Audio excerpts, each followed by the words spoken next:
Alright, I should be live again. So, funny story. I showed up at my grandparents, ready to start tearing up some carpeting and get it out into get it out of the basement. And my uncle was not wanting to wait for everyone else to show up, so he got a head start. Let me just make sure I'm recording. Alright, yeah, we are recording. Uh, so he got a head start ahead of anybody else showing up. So by the time I got there, most of the actual pulling up was already done, and it was already even largely bagged up. So it was just a lot of hauling it out of the basement and getting it out of the house. So the job itself didn't take nearly that long, and I got back with time to keep going. So I just sat down. I brought a few more bottles of water down so that I could continue with my live stream. And yeah, that's the reality of what happened. So went there to do a lot more work than I ended up having to do. So not only am I back, I'm still back with some stamina and energy. Hey Richard, I was just covering what happened at my grandparents'. I showed up there ready to do some work, and my uncle got a head start ahead of anybody else showing up. So long story short, I didn't have to do nearly as much as I anticipated doing, so I'm back with time and energy to spare, so going in for more game. I did already travel back here, so picking up right in this area, and I'm ready to head back to town. I only caught 4 Pokemon since, you know, you guys were here for that. I haven't progressed back to town because I don't know if it's going to throw a cutscene at me immediately. But yeah, so I've got a good couple more hours in me, and I still have another family member on order, I guess, to deliver some dinner to me come dinner time. So it's not like I would want to call them off on that, because now they're expecting to be paid, and it's already only 2 hours away from when they'd be doing the task anyways. So either way, I'd be paying them to make a delivery anyways. So yeah, it is what it is. So that's why I'm continuing on. Glad to hear it was easier and quicker than you expected. Well, it's good for me. Honestly, I feel a little bad because that means my uncle did a lot of the work himself, and I mean I intended to go there and work. I guess I can't be expected to be upset that I'm doing too little work, and I'm hoping that he's not going to be upset because I still went there at the time. Everybody else was going there too, so it's not like anybody else, I don't know. It's a weird situation that I'm thinking might come back as a family thing at some point. But as of right now, it's all good. All right, I showed that photo of Duskull to the children in the village, and they all shrieked with delight. Thanks again for helping me out with it. In fact, I'd like to ask your help once again, if I might. Would you take a look at this? That's a Turtwig. That's a guy I need to go get at some point. At first, it looks like a perfectly normal landscape shot, wouldn't you say? But take a closer look. And if you start to notice something odd about the pair of leaves in the foreground of the image, that conspicuous pair of leaves popping into the frame like that, I'm inclined to think they could be a part of some Pokemon. But I've got no proof, you see. If you know of a Pokemon with such leaves, would you show me? To compare with the photo? Yeah, I know exactly what Pokemon you're looking for, my guy. Alright, so I think there's going to be a few more missions to get going here soon. I'm curious if this guy's Pokemon will ever evolve. He's wanting to get it to. How goes the surveying? We're getting along great here, as you can tell. I was supposed to be here all along? Wait, what's happening to Beauticia? Oh, it is a Silcoon, so he's gonna get the Pokemon he wants. Just a little longer and it'll blossom into a Beautifly. You can do it, Beauticia. No, okay, it is a Cascoon. I should have realized from the little bit of more purpley hue. I just assumed because it said Silcoon that it knew what it was talking about. Maybe it was a quote from him and I didn't pay close enough attention. Fancy buying a sweet treat, you say? Experience candies. Oh my, so you can in fact just come here and buy levels for your Pokemon. Which will be great when it comes to trying getting some to evolve. That's awesome. Shrieked with delight. I'm 100% sure they were shrieking with fear because the Duskull moved into the picture. Moved in the picture? That's how pictures of ghosts work? Well, there is the old saying that cameras will capture the soul. And ghost-type Pokemon are nothing but soul. So even if it only captures a portion of them, they've got the most likely chance of making that kind of creepy moment happen. Also, movies have depicted that many a time, so... So Warden Melly believes that the frenzies of these Pokemon are some sort of trial, set by the almighty Sinnoh. We cannot know if that is the case or not, but it does beg the question, why ever would this almighty Sinnoh drive the nobles to frenzy? Is it angered by something, or does it seek to drive a wedge between people and Pokemon? Well, far be it from us humans to fathom the thoughts of Pokemon, even ones that are deified. And what is that space-time rift anyway? What caused it to open? Huh. But you must be tired. Go on then. Oh, go on then to the Wallflower. Get some rest while you can. I've instructed Benny to prepare you his finest potato mochi. I love that we're actually like making big progress and still it sounds like people aren't super trusting of us. It's like, how have we been in any way in ill effect on our timeline here? The village is growing. People and Pokemon are having much more positive relations. They're also helping each other out. We have Bidoof, who showed up here. They're getting food in exchange for the work they're helping with the building of the areas. Dinner's on Kamado tonight. Eat your fill. What an enticing aroma. My appetite just went through the roof. Through the roof, I say! Quite a change from the commander's usual preaching about tightening our belts until things grow more stable. Well, I've heard talk that our progress surveying Pokemon has made gathering ingredients a less onerous or less dangerous task. It's almost like a fairy tale, isn't it? How you've fallen to us from the sky and gone on to help the people of Hisui so much? Indeed. Taking on such perilous duties has earned you a great deal of trust, Ian. It's like I always say, behavior is a mirror that reflects one's true nature. Almost like actions speak louder than words. You let your actions do the speaking for you, Ian, and the message is clear as day. There you go. It doesn't matter one whit where you came from. You're part of the Survey Corps and Jubilife.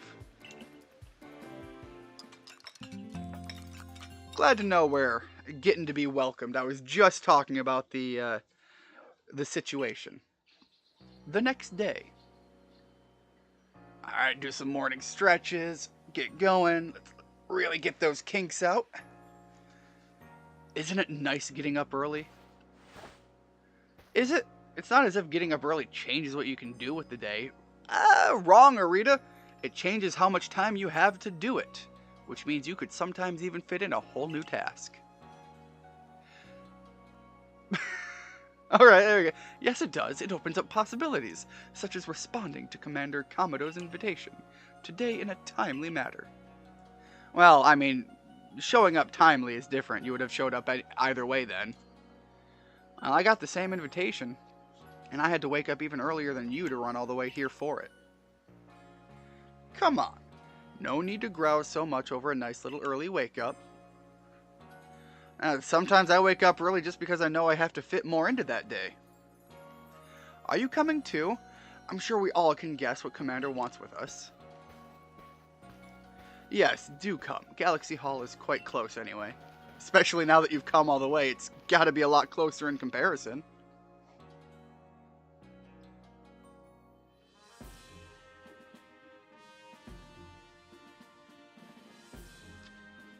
Alright, Commander Kamado. You've now quelled the frenzy of 4 nobles. Well, on to the next one. When word of these frenzies arrived from all over Hisui, I feared what would become of us. But here we are, already preparing to quell the final noble. So there is another one. Yeah, who would have dreamed some stranger who tumbled out of the sky would be our salvation? Life never does stop surprising you. Big truth. The only lord left to be quelled is Avalug. God, which one is Avalug? Which lives in the Alabaster Icelands. Is he the big glacier Pokemon? He is also the largest of the nobles, according to what Arita told me. Your mission is to quell Avalug, the final lord. And perhaps in doing so we may trigger some change in the space-time rift as well. Well, here's hoping. Avalug may be the Pearl Clan's noble, but my clan and the Galaxy team will have to step up to resolve this too for the sake of a brighter future. There you go, let's go team, everybody in. Then, let us all meet in the cold reaches of the Alabaster Icelands. Until then. Alright, before we actually go tackle this new Pokemon, I want to see what Pokemon are in the area, and I do need to do some leveling up. I really need to focus on getting Arcanine up to speed. The fact remains, you are a stranger to our world. No small number of people still regard you with suspicion and distrust. The most you can hope for is to gain the trust of as many people, and to do that, you must prove yourself through your actions. I should also, I agree. I should also put some time in to do some of the requests, and not focus so much on just pushing through the story. I still have at least one more stream of this I want to do tomorrow anyways. What? Ma'am? Ma'am, it's a wormhole. I thought you were literally under attack by someone in here. I legitimately thought that might be what was going to happen. That there was going to be some... Not the 3 sisters. They seem like they wouldn't be... Ooh, Abra, that was a little bit of a glitch. The sisters seem like they wouldn't be as threatening and direct in that manner. But, you know, they could always throw a new threat in, and kind of where I thought this was going.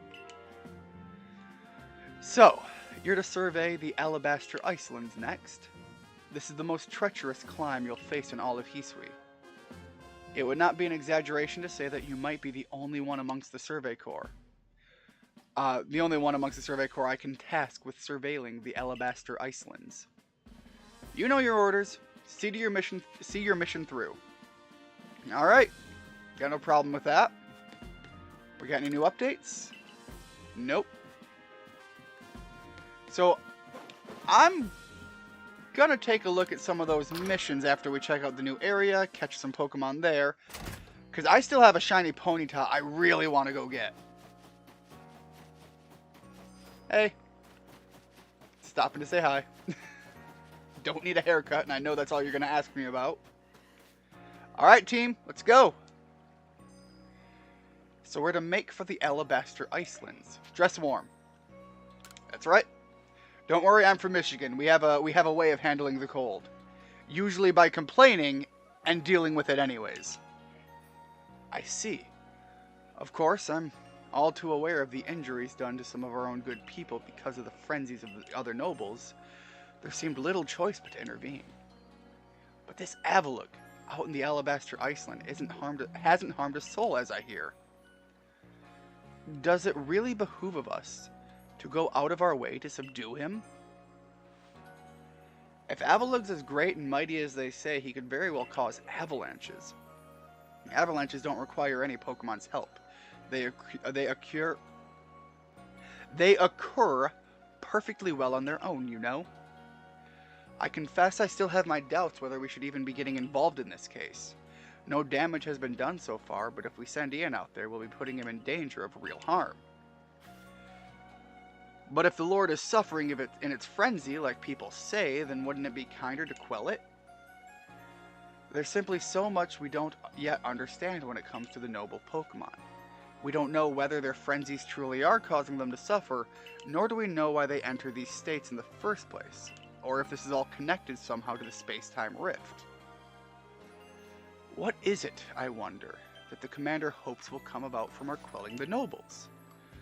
Or indeed from surveying any of the Pokemon of this land? What is it he hopes to achieve? I hope it's a way to coexist. I certainly hope so. The goal of my research is to help build a future where everyone gets along with Pokemon. Professor Laventon is now Professor Bro, as far as I'm concerned. Nothing to bother yourselves about. Doubtless I'm just being a silly sausage. You've got a mission to carry out, haven't you, Ian? Then we will support you in it. The best support I can offer you now is another chance to practice your battle skills. Alright. I'm gonna win. Let's go. Put your game face on, Akira. Akari? Oh, Akira, jeez. I'm glad just to get the opportunity to battle you. The fact that I've been able to grow so much as a Survey Corps member and work together with Pikachu is due to you joining us. I really hope her Pikachu is starting to get along with her. Alright, Akari, let's go. No! No, don't go. Big regret.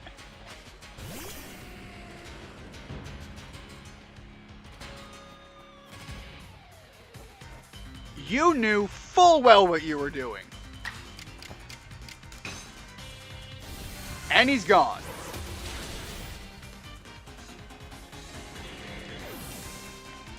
Hold on.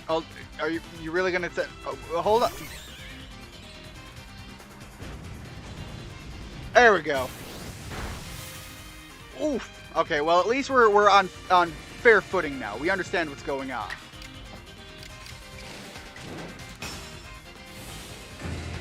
I had to run all the way over there just to yell at her about that, Mr. Mime. And we're finally back at the opponents being on par with our level, so this is pretty good. Now we got Pikachu coming in, and Pikachu's probably going to take my Typhlosion out. That's going to suck. But at level 47, I think we could have some things to make for a fun battle. Send Richard out. Richard as an Umbreon has been such a strong go-to. Yeah, normal Dark Pulse. There just hasn't been a lot that really messes with him.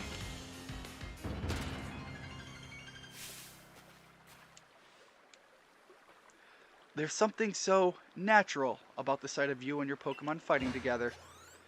Also, I forgot I had some names I wanted to dish out to my Pokemon, so I'm going to do that as soon as we get back to control of the character. About your mission in the Icelands, well, it will be a challenge. Be careful out there. As for me, I'll set off with to the Alabaster Icelands forthwith. See you there, my boy. There we go. So let me swap on over here and let me go to Arcanine. Arcanine, change name. I do not have a Turtwig, and I think Ash, being what happens from fire, is a very fitting name for Arcanine. Meanwhile, Typhlosion. We had Tasha stopping in earlier, so I think it's only fair that we have Tasha, the Typhlosion. At least it's fitting. There we go. Let's head on out to the next region. So as I thought, we do have the breakup about as I expected. Here's the big mountainside, and then the Alabaster Icelands. I mean, it was pretty easy to predict, but all the same, I feel like I called it.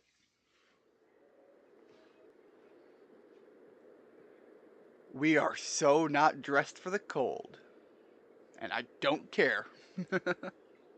Although I wonder if I went to the clothing shop if they would have something properly set up as if to account for the cold.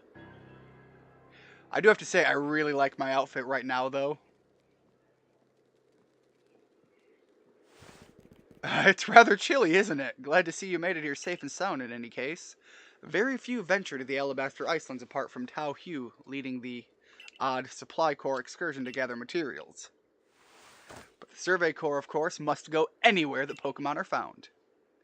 From what I gather, Ice Peak Arena is where you'll find Avalugg. It's rather far off, I'm afraid. Doubtless, this mission to tackle Avalugg will be another dangerous one. Learn all that you can from Arita and Adaman to try and keep yourself safe. I'll be honest, I'm on board with the professor. Something seems a little more off about this one. The threat of danger would also be depicted by certain actions, and we don't even have any word that those actions are taking place. How aren't you freezing? Freezing? I'm practically sweating. If you think this is bad, just wait. There's nothing compared to where we're headed. You know, I'm beginning to think the problem between us isn't a Diamond Clan thing or a Pearl Clan thing. It's just a you and me thing. Well, frankly, that would be a good thing. That means that although the leaders dislike each other, there's strong hope that the people of the clans could learn to like each other all the same. We'll never see eye to eye on anything, will we? I don't see how we could, as long as you and your clan cling to your vision of an almighty Sinnoh that reigns over time. Well, we did see, the Dialga statue. We have yet to see a Palkia statue. Forgive my bluntness, but if such a being ever does exist, it's certainly not almighty Sinnoh. Yes, believe what you want. Just tell us where we have to go. We're headed to see my teacher, and he's only ever found in one place. Which is? You're talking about the geriatric. The geriatric. I'm mocking the old man before I even meet him. The Garrick fellow, right? Where do we find him? At Avalugg's legacy, obviously. Where else but a great mass of ice could I have meant when I said we'd be headed somewhere even colder? Where else indeed? Ready to go, Ian? Hopefully we'll fight... Sure, stomp off without me. This is why I can't stand people who only care about whether time is passing them by. You gotta keep moving, because time will pass you by, but you also have to stop and smell the flowers. I don't think we're gonna find very many flowers out here. See you at Avalugg's legacy, Ian. Take care on your way. So starting out, I've got to go and do a lot of catching. I also want to do a lot of battling, because I think if we come across a lot of ice type here, this would be a great time for Arcanine to level up. Might as well hop on this guy while we're at it. Hello, little snow runt. Now I did swap out my berry count because I was getting really low on my Oran berries.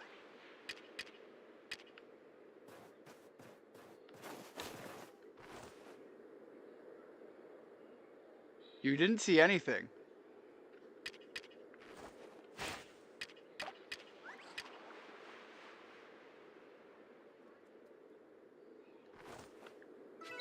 Told you, you saw nothing.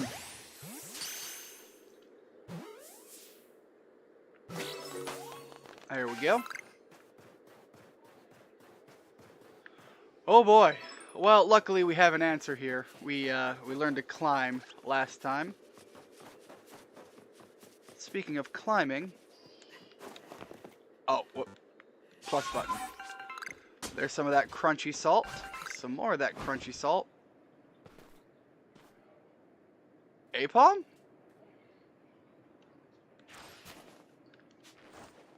You good?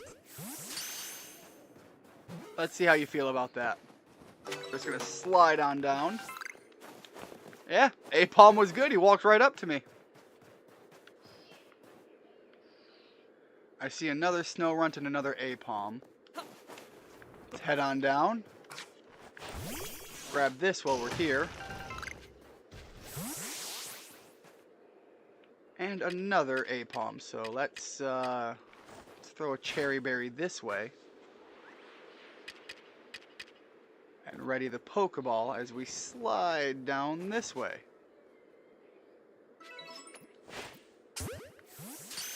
Nice catch. Alright, and then that's just, I saw the shadow there and it seemed like it looked a little different to me than what I expected. Alright, Snorunt caught. Apom, possibly caught. Apom, possibly caught. We'll figure that out on the way. Snorunt. Looked like he was asleep.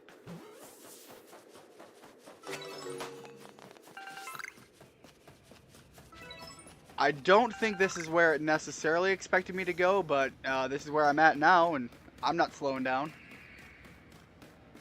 Oh, did you hear that? We got something going on. Oh, no, I want to swap over to him for when I want that. I didn't even want to pull him out yet. Barry, go!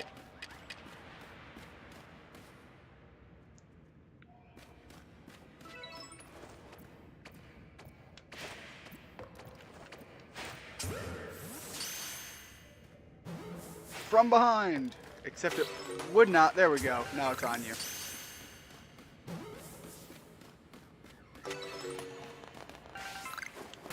Yeah, it doesn't matter that I missed. I caught him anyway. Hey, Turtlegash, you're picking Rowlet or Oshawott. Are you starting another account? Hey, what's up, guys? Hey, Halo Master Chief, welcome to the stream.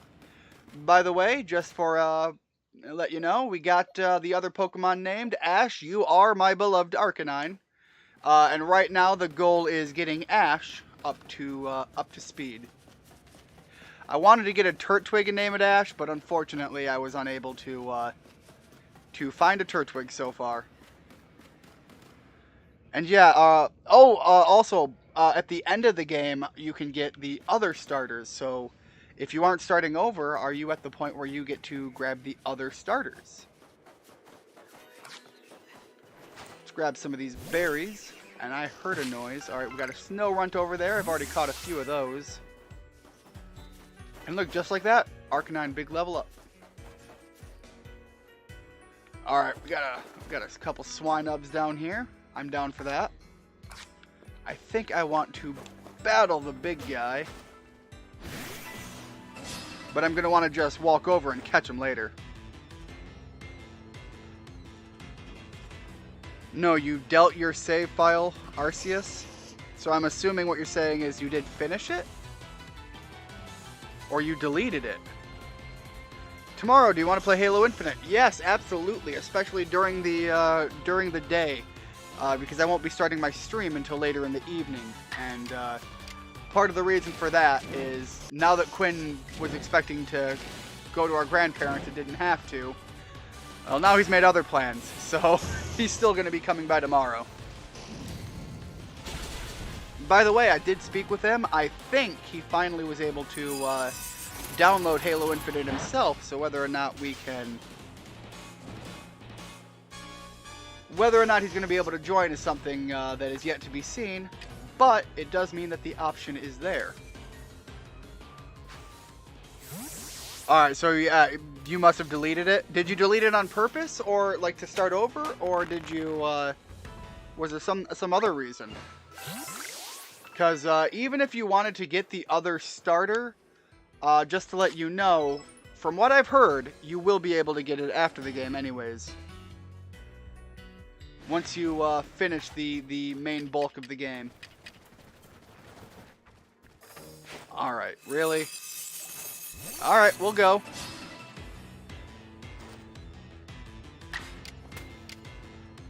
So the last one survived a Fire Fang, so we're going to do it again. Alright, you deleted it while not looking. That's, I don't know what to say. I'll say other than that sounds like it's a darn shame. On the plus side, if there were any decisions you wanted to make differently, then this is the opportunity to make them. Not that it's under, you know, ideal circumstances, but, you know, try to find the good and the bad.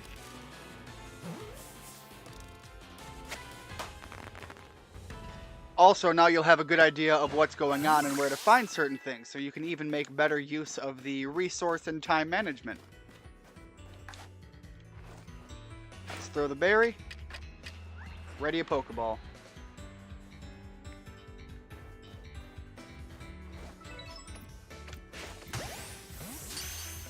Alright, I think that's going to be a good catch. Sure was. Now, Swinub is one that I really enjoy. I don't really need a new Bunnery, but, I mean, I could catch them since they're here. Let's give it a shot. As I go through, these aren't ones I'm necessarily hunting, so if I get them, great, and if not, not the end of the world. Swinub, on the other hand, I still want to just catch a few of these guys, so let's resort to the old faithful. The tried and true method of taking our sweet time. I want to get one more. And I see that one over there, but I'm eyeing this lone guy all the way down here.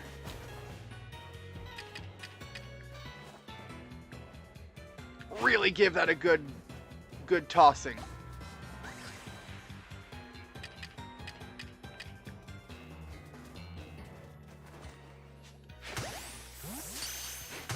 Wasn't exactly what I meant to do, but it happened.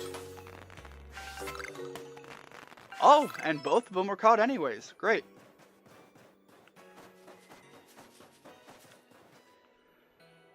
You're gonna go with Rowlet? Rowlet is an all-time favorite as a standard Pokemon, but I still have not seen his final form. So, yeah, I've only seen the Typhlosion, and that was through a thumbnail that somebody else had on their channel.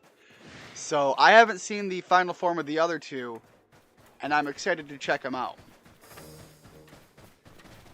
Given that Typhlosion isn't a whole lot different than what he looks like normally. Really? Anyways, given that Typhlosion doesn't look a whole lot different than he does normally, I'm not sure what I expect from the others.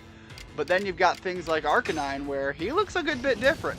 There is a distinct difference between this Arcanine and the others. So I don't know, maybe the differences could be vast, maybe not so vast.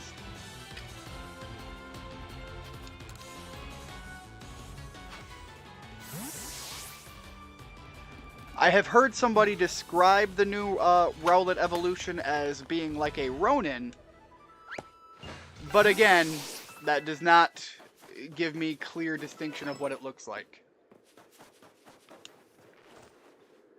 There really isn't a lot of tall grass for me to hide in. It's not like it's not here, it's just not very prevalent.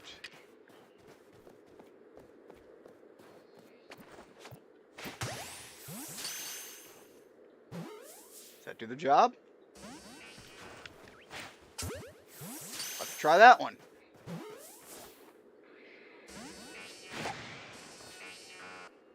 Alright, I think you want to be... Yeah, you want a proper battle now.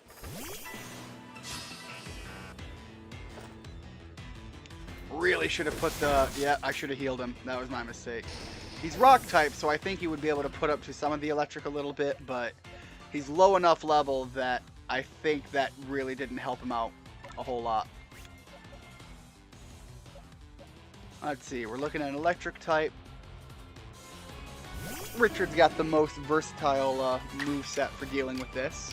And by that I mean two options that are just normal effective. Let's go with the Agile, Dark Pulse.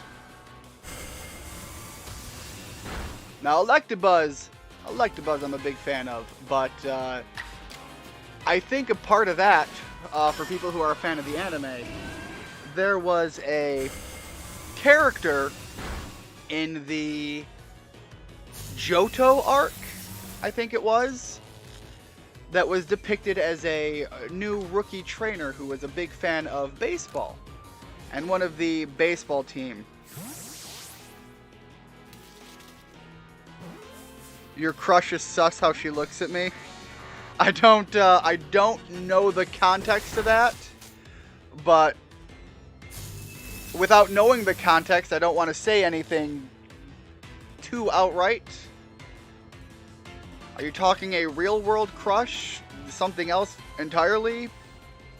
Am I misattributing the term crush? You're talking about a delicious orange soda? I'm sorry. Anyways, I was saying something. Oh, in the anime, there is a character that likes baseball, and one of the teams that she is the biggest fan of is called the Electabuzz. It's hinted at by Ash that the Electabuzz team is a terrible baseball team, which, as a person who lives in Michigan, that resonates strongly with our own Detroit Lions.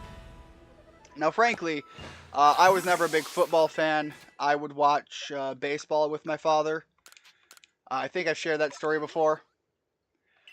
And long story short, I'm personally more of a baseball fan.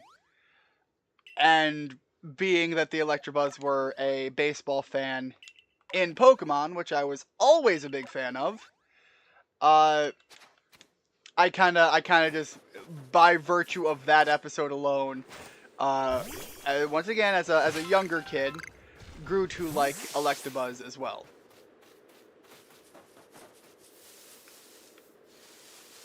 Alright, we got a sleeping Machoke. Now we're still looking to finish out the Pokedex on this guy. I don't know if that's sleeping or what it is. So to add some more points to this, we could either defeat some, battle it with Psychic type moves, see it use a move, or stun it with an item. I think stunning it with an item is by using these.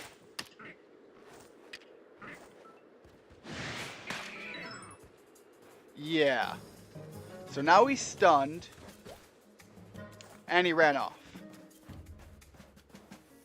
And became a ghost type.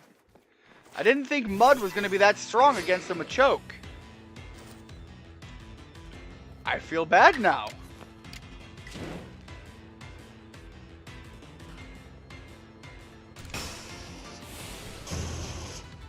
Your real life crush. Okay. Are you talking, hopefully that's looking at you sus in a good way and not in any sort of ill-destined way.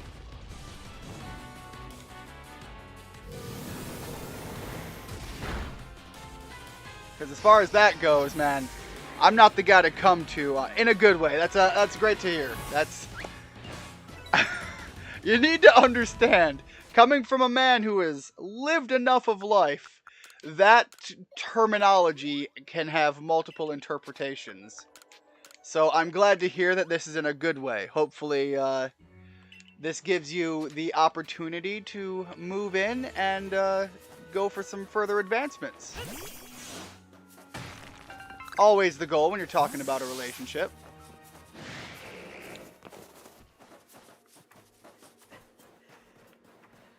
Alright, I want to get up there. I want to get that blue flame. Let's grab some of these materials while we're out here.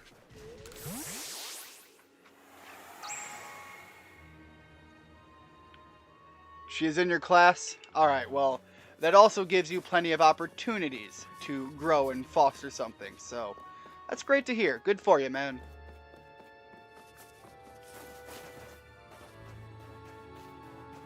Alright. Let's take a big old leap of faith down here. Ooh, okay, we got a big guy out this way. I am a rank higher. I think I can now catch Pokemon up to, what was it, level 65? You've not talked to her at all? Well, eventually, you know, I'm not going to tell you to go do that right now, but when you get comfortable, eventually that is a step that needs to happen. I will say, as somebody who is taking the love from afar approach, that never yields anything. It might save you from hurt, from the hurt that might happen, but it will never lead you to the favorable outcome either. But obviously you need to reach a point that you yourself are comfortable doing that as well. Don't let just the words of some random stranger online be an unnecessary pressure. Rather, maybe just a cautionary tale.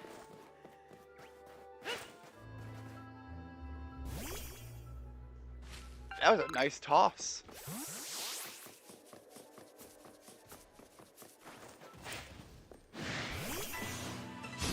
Yeah, I would hate to even be in the position to say that what I'm trying to do is give advice on anything. That is not in any way what I'm trying to get at.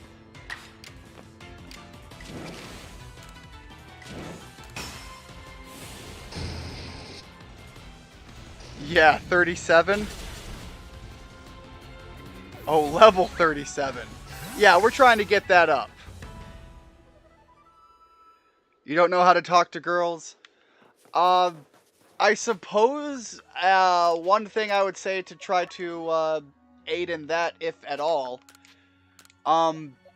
starting by trying to just get general friendships with other people. You know, broaden your friend pool a little bit, and the confidence to talk with people who are not within the group that you already speak with comes naturally over time. At this point, my confidence level is boosted to the point of, screw it, I'll go talk to anybody. But, again, that comes with a good many number of years of doing very uncomfortable things and getting very uncomfortable outcomes. It's not necessarily to say it's the wisest path or the right path, which is why I'm trying to say that I'm not giving advice, just offering tales of my experiences.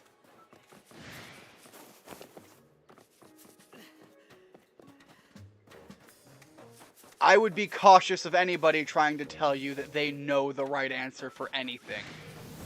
Life is a complicated mess of circumstances and situations. Alright, Blissey is, oh, darn it. I was going to say, Blissey is going to be worth a lot of experiences. What? Hold on. Where did the Duskull come from? I mean, alright. Sure.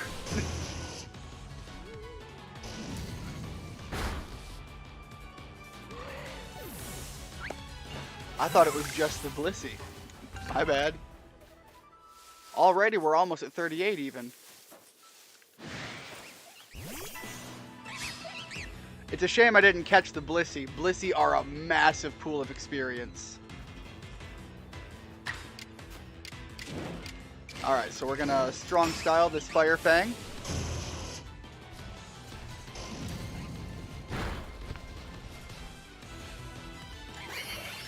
Big old double hit. Or, oh, I think that means its next attack is gonna be massively damaging. Alright, the one best likely to survive is going to be Tasha. So we're gonna swap in. Because I think Ambipom usually uses normal type attacks. Yeah, there we go. We avoid all the damage with that. And we're just going to hit him with a strong style quick attack. Also going to grab a drink. Pardon me a moment.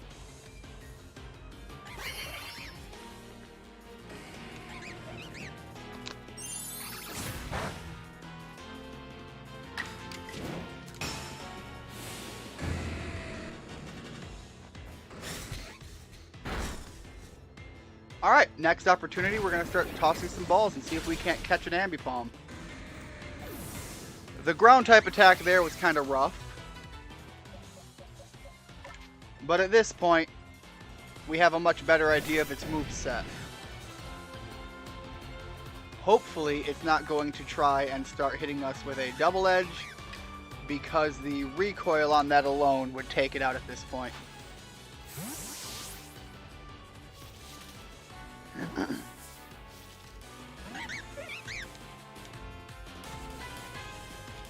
Yeah, you can throw the mud bombs all you want.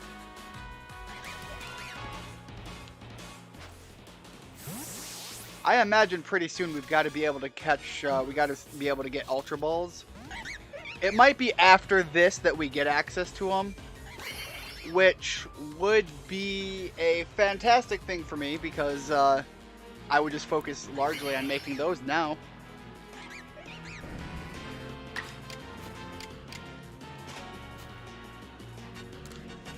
Alright, pardon me a moment. I'm going to adjust my situation here. Starting to feel a little bit of soreness in my back from earlier.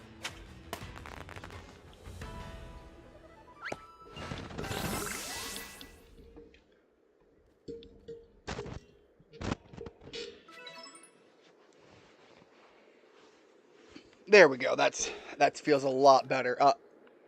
Another Ambipom. Yeah, let's not do that again. Right now, I'm more interested to see if I can find a Chansey or, ooh, a Glalie. I'm down for that. Let's pop a Revive on Tasha. I don't want to swap Tasha in for fighting right now, so let's see if we can't catch this guy. Alright, you asshole. You're going down. I don't have enough characters to explain the whole story here, and it would take a while, but you currently have a long-distance girlfriend who lives in Japan. That's awesome. Congratulations, man. Yeah, the last girlfriend I had made me realize that I need to correct the taste I have in women, let's put it that way. I've had enough outcomes of unusual circumstances that there's some corrections I need to look at. Also, with the pandemic still being around, getting out and meeting anyone right now is kind of rough. So if I don't do it online, not many people to even go find, which is a darn shame.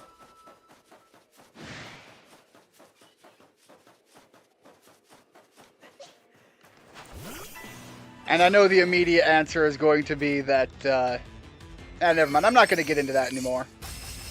But nevertheless, man, big congratulations. Glad to hear it. Ash has no more fire-type moves. This is a mistake on my part.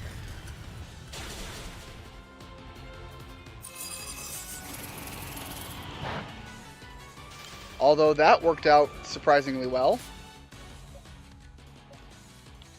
Alright, let's go to Chief. I think he can take a few hits here.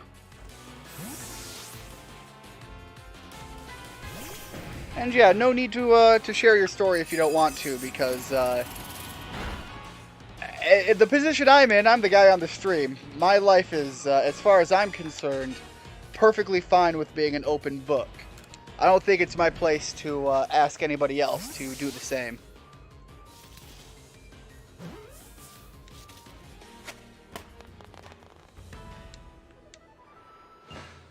Alright, there we go. Now I saw another one up here, and I'd like to try to catch this one as well.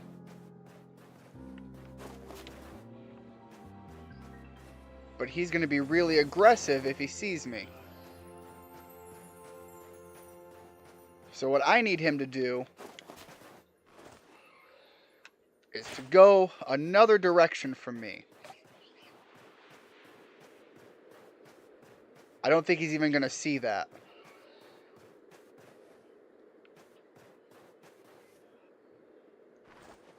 Let's try again.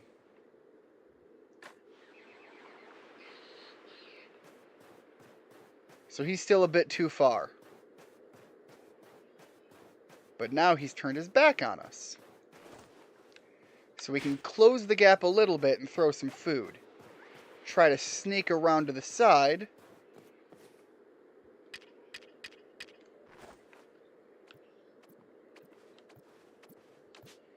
And catch him while he's eating.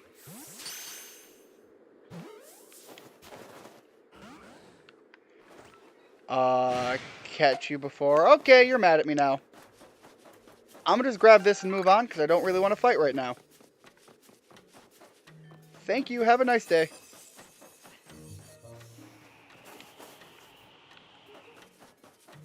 Alright, let's take a look at the map and see someplace I want to get to.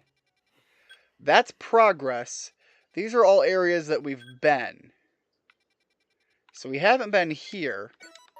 So I'll put a marker there and start heading that way.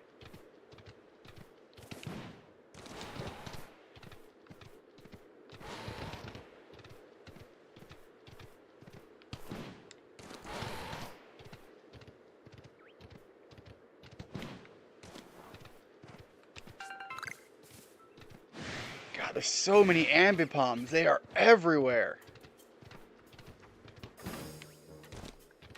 And I really want to get to a new area, so... Alright, some Machops. Electabuzz.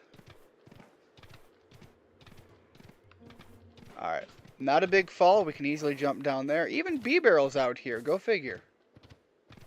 Stantler, that's a fun one to see. I can't remember. Maybe I've got the wrong Pokemon. I think that's a Stantler. Just here to see what's going on. Please, no fighty. Not right now. Stantler, B-Barrel, Peruglies. Which is really not a flattering name to have. Alright, there's somebody down there. We'll maybe catch him on the way back.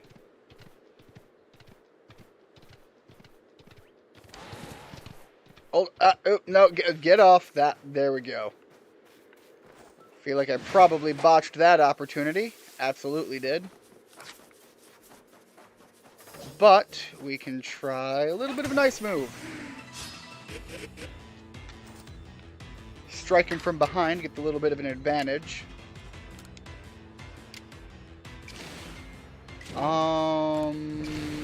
Let's try just an Agile Crunch. He's technically a higher level than us, but if I use any of my other moves, we might have too much of a type advantage. Alright, so we know how much damage the Agile version does, and I can guess that a Strong Crunch still wouldn't do him in.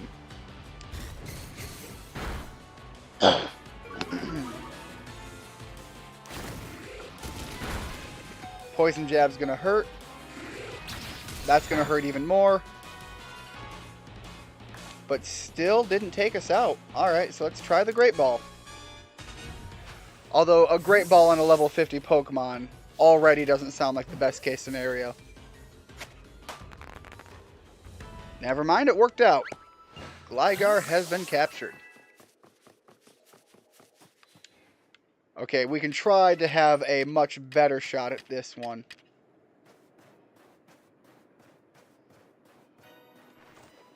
Go that way, please.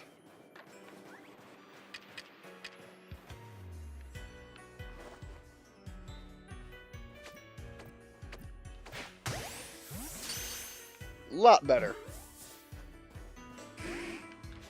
Although it didn't matter.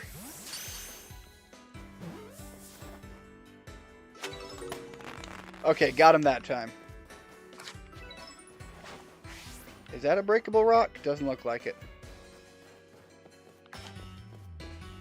So now that I'm worried about the experience again and trying to get some money, I'm just gonna go on the wild catching spree and see what happens. All the while working my way higher up the mountainside.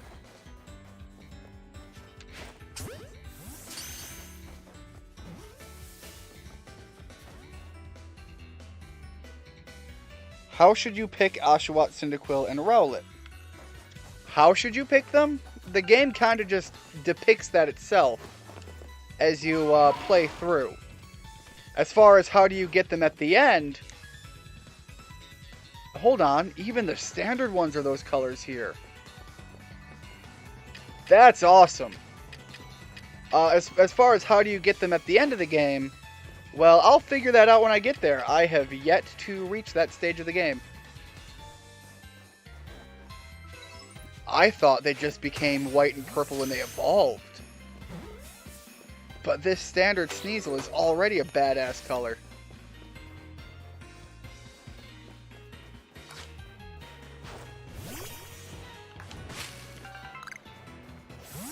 More apricorns. I really need to get more berries. I might actually have to go spend some money on them. Oh, awesome. We're getting somewhere. Alright, you want to be battled. Gotcha. Let's try a battle then.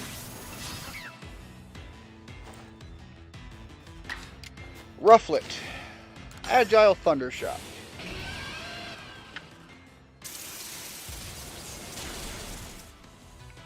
Perfect. That critical hit really came in. And it's paralyzed. This is a fantastic opportunity to catch it in a standard Pokeball. We don't have to rely on the... Or he'll take himself out with the backlash of his own attack. Lovely.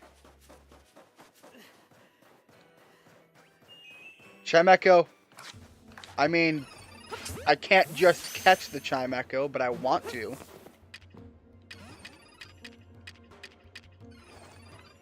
Chingling, I want nothing to do with you.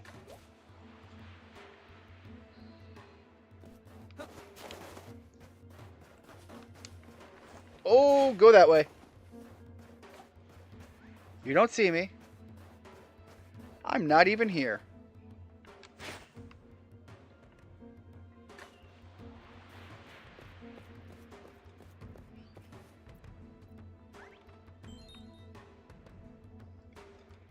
That's right. Go for the bait. Oh, darn it. All right. Yeah, my bait disappeared and I didn't notice that. That sucks. The spawn rate aged it out. That's gonna hurt. We're gonna have to swap right away. Technically speaking, I think I can still catch this Chimecho. And we're gonna be heading back to stop off and heal up later anyway, so... Before I make it to the story progress, that is. Yeah, even Sneasel has different types in this game too. Fighting and poison. That's an awesome combo too. Especially if you get access to a bunch of fighting type moves and poison type moves.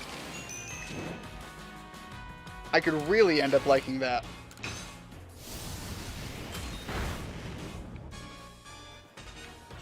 Sneasel with a power-up punch sounds awesome to me.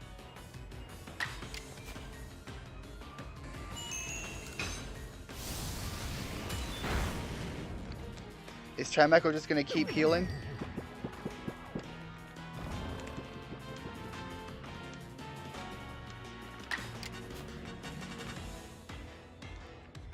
Well, now that Chimecho's asleep, let's see if we can build up some rollout damage. Never mind. That was a waste. Oh, and that's right. Being asleep doesn't actually mean you can't attack in this game anymore.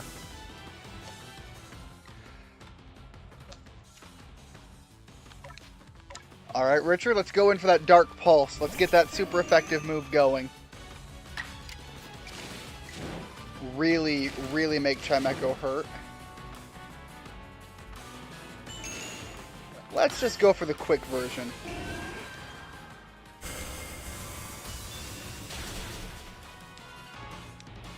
Yeah, even then the quick version does a lot of damage. Man.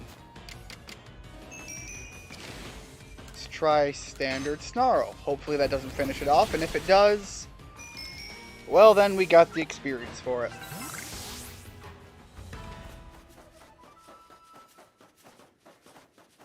Alright, I'm going to set my marker.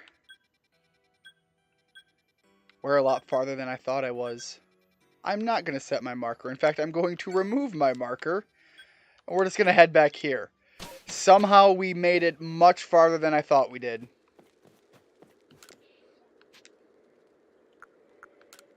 Let's go just a while.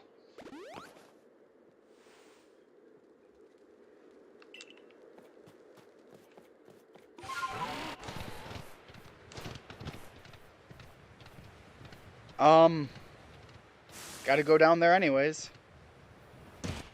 Okay, little rough landing, but we're okay.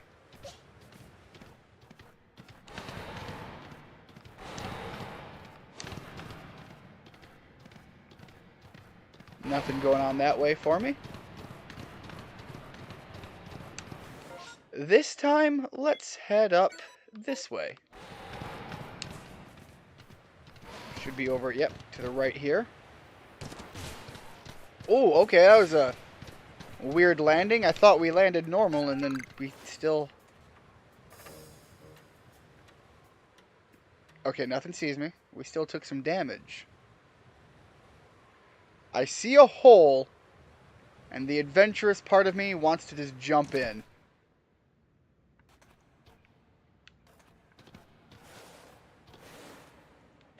I made a very smart call. Go for the adventuring spirit. And catch the wandering spirit.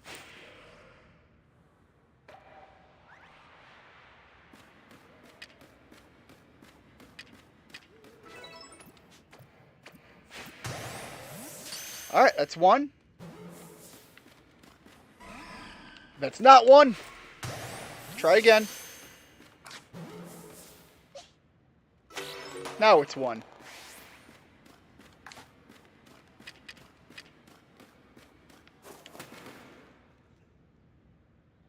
No way, your Oshawott a girl. Well, you know, go for it. My Cyndaquil came out female, which is... I don't know, I usually get male starters, so I was kind of surprised by that. By the time I finally realized that it had happened.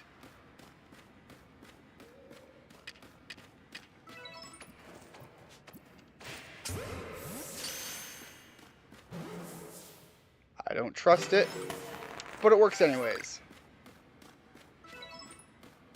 Then we got a Haunter down here. We have a Mischievous, which is for the mission, but admittedly, I just like Mischievous, so I'm going to catch a few more. Oh, we have, I think that's the new Zorua down there. That's a big want. Let's really work on making this happen.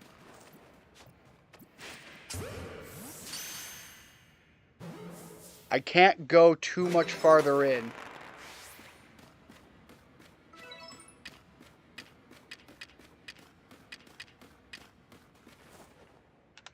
Big toss.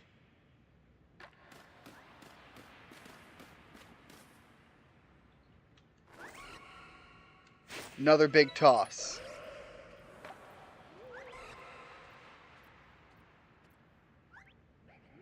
I don't like this.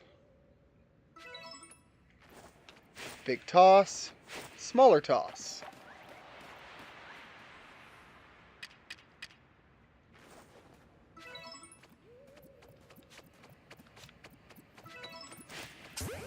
Okay, I think that's the best shot I could get for the easy catch. Let's try it again. And while you're out there, we're going to do the same thing. Please, I want you.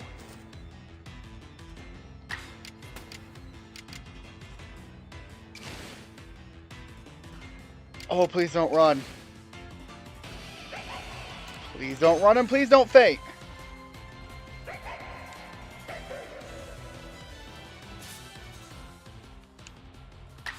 Oh my gosh. Please don't faint. Fingers crossed. I don't trust this. Bad decisions.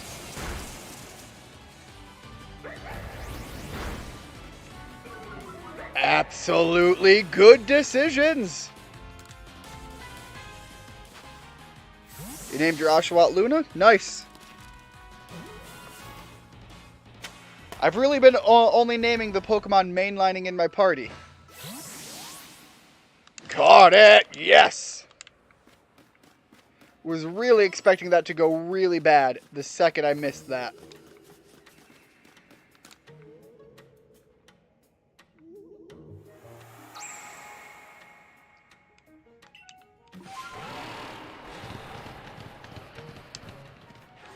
There you go. Falling down holes. Always a good idea.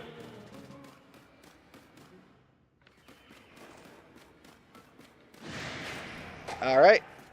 You have no interest in me? Fair enough.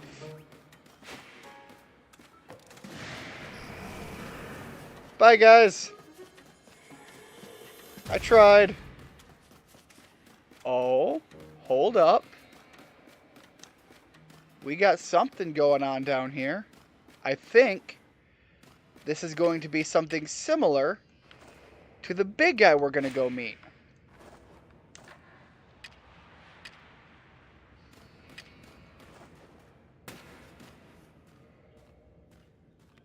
No? Maybe not. Maybe this is just a fallen avalanche piece.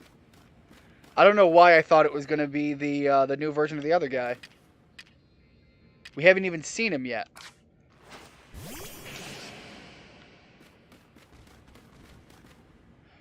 Oh, I know what this is. This is where we can evolve an Eevee to become Glaceon.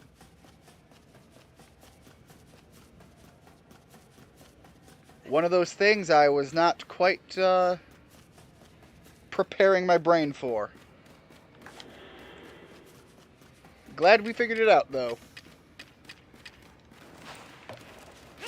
There we go. I missed the first toss. My bad. How do I get out of here? Hello? Oh, duh.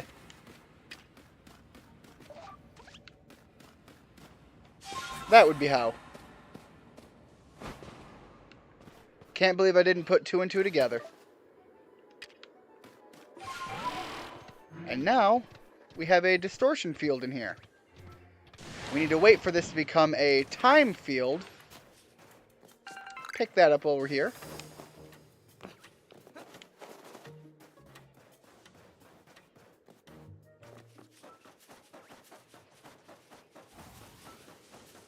Right now I'm trying to avoid the enemy Pokemon.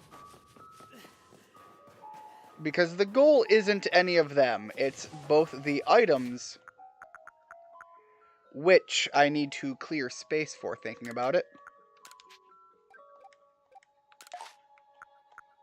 I have some wood already. I don't have any sand radishes. We have a huge stock up of the apricorns. We'll discard the ones we have in our pockets here. All of the medicine's good. I don't want to throw away my berries, and I think I can use this on Ash. So we'll get Ash's speed up. And then again, I'll discard the Bugwort. So that clears up some space, and still need to wait for the new Pokemon to spawn into the area. I don't want to jump down there until later anyways. It's going to be a pain to try to get back up. Prugly, leave me alone.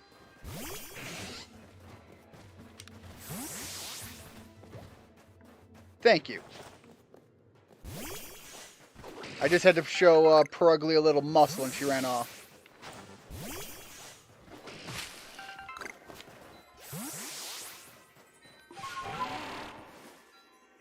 Alright, Field. You can go all time crazy whenever. Because I'm just going to run around in here until it happens.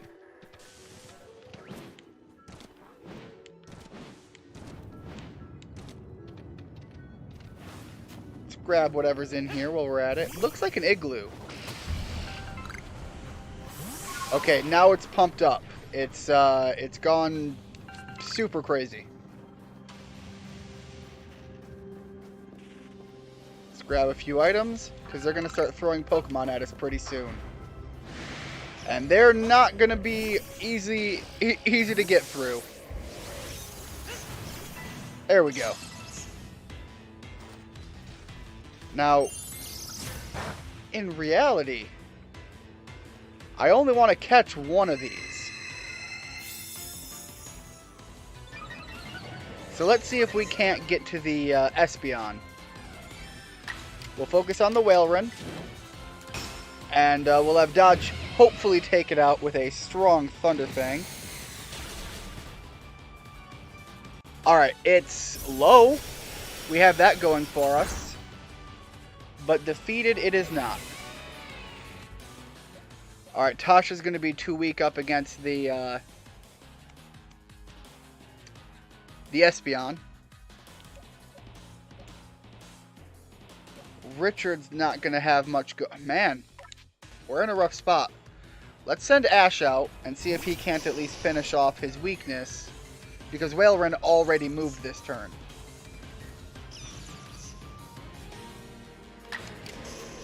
Alright, so from here we're going to Strong Style Rock Slide.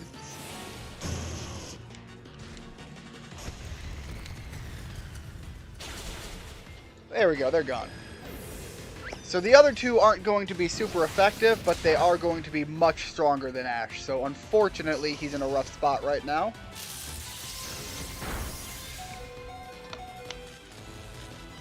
And he's paralyzed. So let's see. Never mind. We're not fighting the Espeon yet. We're going to be fighting the Raichu. I have a Pikachu, and once I finish its Pokedex entry, my goal is to evolve it anyways. So we'll send in Richard for now, just to deal with the Raichu. Yeah, Spark sucks. Focus on Raichu. Strong Dark Pulse. Right now, the whole game plan is lowering everything else. I'm gonna run around and grab items, and based on what Pokemon they throw at me after that, is how I'm going to respond to whether or not I heal up well inside of here. I do have the benefit so far of not having to get a game over or anything. And I want to keep that going as long as I can.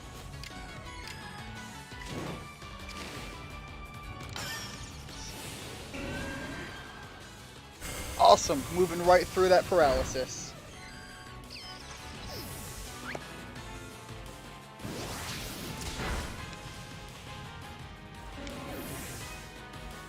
Alright, Espeon hit with Recoil.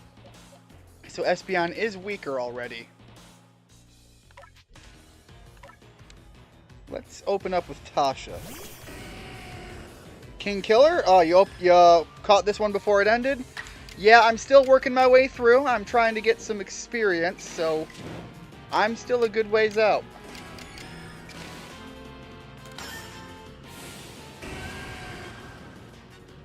And I've got a few more hours of this game left for streaming today. So, yeah, we'll just do another normal quick attack. I don't want to make Espeon faint. I want to catch this one. Knowing full well that I am put at a pretty heavy battling disadvantage.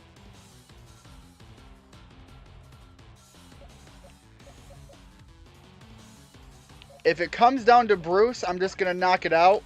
Until then, I'm going to keep seeing what I can do for lowering its health.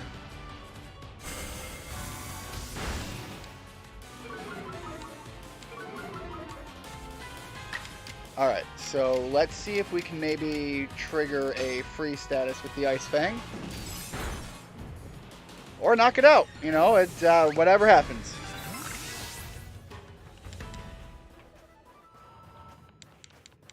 Can I not? I really ran out of... Where the heck did I get a snowball? Alright, well if I want more items, I will use these citrus berries. I will toss out the other citrus berry. There we go. Red shard. Red shard. No need for those items.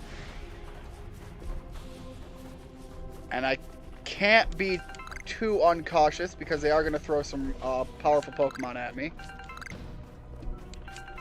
Okay, well, Scizor, I am strong healing. Nothing else matters. I'm going right there for it. Scizor is one of my all-time favorites, so gotta give that shot. Only stick around for a little while. You saw the notification, figured to drop by. See if you were still alive. I read that as see if you are still alive, and for the record, pulse is questionable.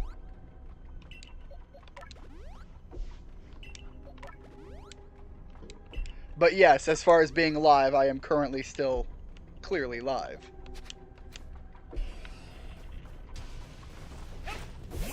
Alright, I am gonna get this scissor. This one's gonna happen.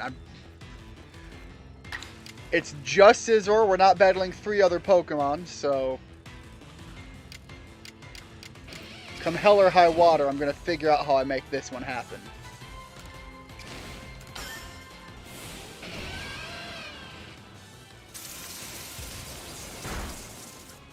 Preferably we can trigger some sort of status ailment.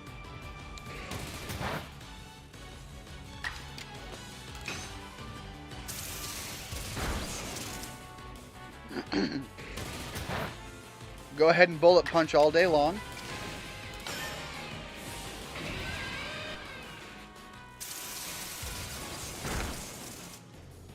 Alright, I think we can pop one more of those off. I'm going to switch over to Quick Attack, though. Just because I'm really not wanting to trust the roll of the dice. Alright, it's officially in the red. Now I can start chucking balls all day long. Let's go to Tasha up first, for just being top of the board. Alright. We'll try a heavy ball. I got a lot of these. Whoops. Let's go back. I have a lot of these. Unfortunately, I don't think I get the benefit unless I take a Pokemon by surprise with it. Beautiful. And we picked up an Iron Chunk while we were at it. Yeah, Electabuzz, you can stay there. You're standard in this area.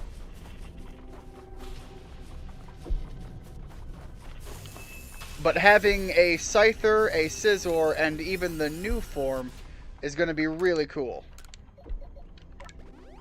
Heal Dodge while we're here. And Potion up.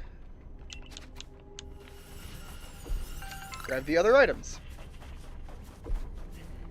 I really want to gather as many of these shards as I can. From what I understand, these shards will help you craft items for a lot of money later. Other than that item, I haven't heard of any other use for them. And I'd imagine we've got to be pretty close to being able to buy that recipe. Blue shard. And I think I need one of every type of shard. Plus, I think Stardust. It's another Scizor. I kind of want to go for it, but we've got one already, and I don't want to, You know what?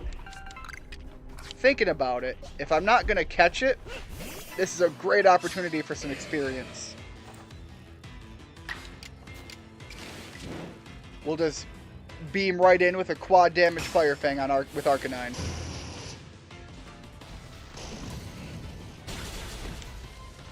Almost! Man. And that's going to be a rough follow-up because it's getting 2 moves. Alright, Arcanine unfortunately misses out on the experience, and he was the one that needed it most. But, while we're here, it's not like I'm going to ignore it so far.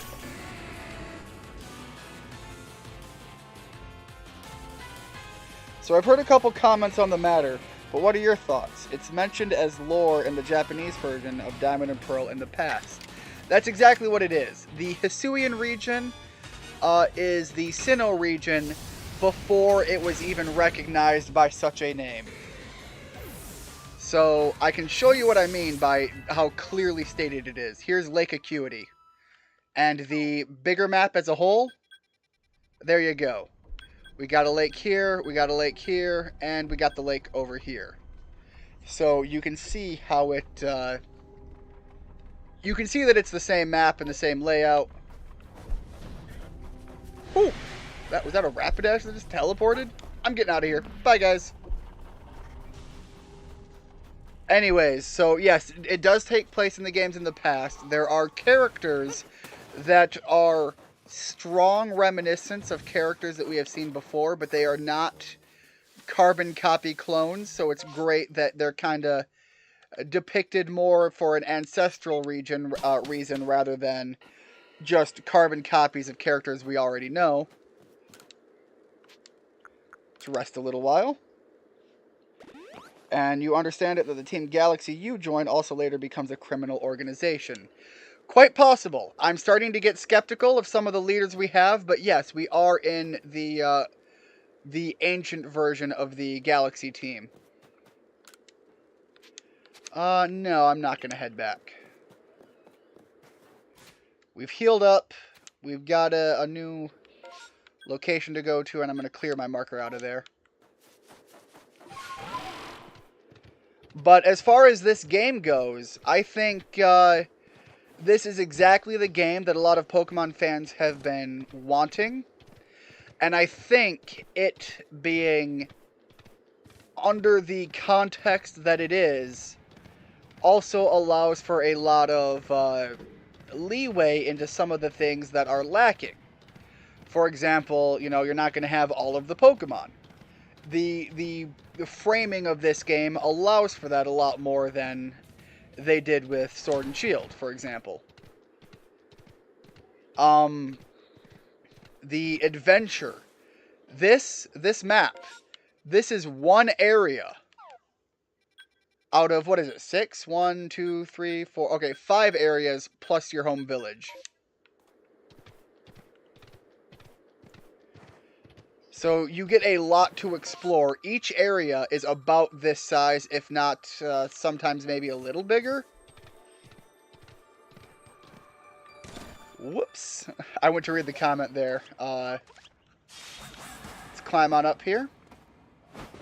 And all of these fancy forms of Pokemon, we're actually in the bag there, not there at all, are actually able to be gotten yourself through various means. So it's got a lot going for it, and the visuals are about what you're seeing. Some people criticize it for that, but realize so many people keep forgetting you're talking about an open game on the Switch. There are going to be limitations, and I think some people are still... the few people that are talking negatively about the graphics and stuff are still comparing it to the likes of the PlayStation 5 and so on, of which the Switch never has proclaimed to be. This as a game is an offering that I think many actual hardcore Pokemon fans have been wanting for a long time. And is probably one of my biggest you should go out and buy it on the Switch games to date. I would put, as a fan of both Zelda and Pokemon and Mario, these are 3 big titles. The order I would tell people to buy games in would actually be this one first. And then Zelda and Mario is based on personal preference. Breath of the Wild is an amazing game, don't get me wrong, but as a Zelda fan, it's not my favorite. As an open world game, it's not my favorite. It does a lot amazingly well, but it doesn't crush it on any of the fronts. The Mario game crushes it as a 3D Mario game, but again, there is a specific niche of people that's going to excel at appealing to. But those 3 are must-buys if you pick up the console, in my opinion. And this one, again, as a fan of Pokemon, this is, I think, everything people were looking for in a new breath of fresh air to the Pokemon franchise, while still remaining true to Pokemon as we understand it. So, yeah, huge bout of support from me on this one. Honestly, I have mixed feelings about not maintaining the classic style. Well, that's the thing. The act of battling in this one can still more or less boil down to something very similar to what we're familiar with. exploration, the way of catching can be different, but you can still battle and catch the traditional way. Um, I suspect we're gonna have a battle here soon. There are also now boss Pokemon rather than gyms, but you don't really miss the gym experience because you have more challenges you can undertake as you push your way through. Some of the Pokemon you might have seen that were running around with the red glowing eyes, they are stronger, more powerful versions of what you're going to find in the wild, and because the game has an open world ability to it, you are likely going to be able to encounter Pokemon that are still, even if you're over leveled for where you are in the story, where you are in the region, will still allow you to go out and fight stronger Pokemon, and you can always, of course, swap your party out to accommodate where you're going, or stick with what you like because, hey, it's Pokemon. You get a level of freedom. I understand the hesitancy with them going in a new direction for the battle, and to be honest, I don't disagree with people that would be hesitant on that or even disliking it. The old formula is a tried and true method, and it picks at that itch of the classic RPG experience. I would not fault anyone for saying that they prefer that over this.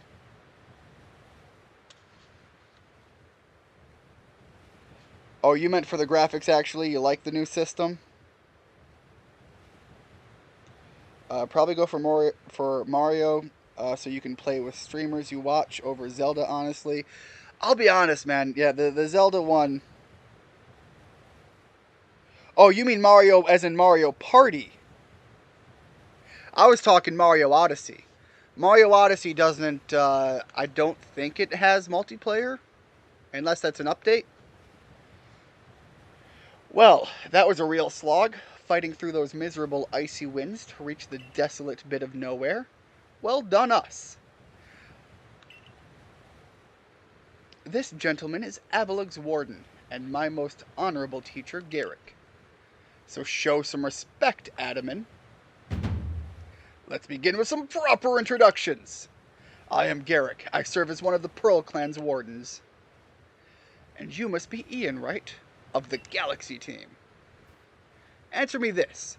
Would you? On what grounds? Oh, answer me this, would you? On what grounds do you come here seeking to quell Lord Avalug? Is he in a frenzy? That's a big question. That leads to my next question. What is wrong with him being frenzied? Okay.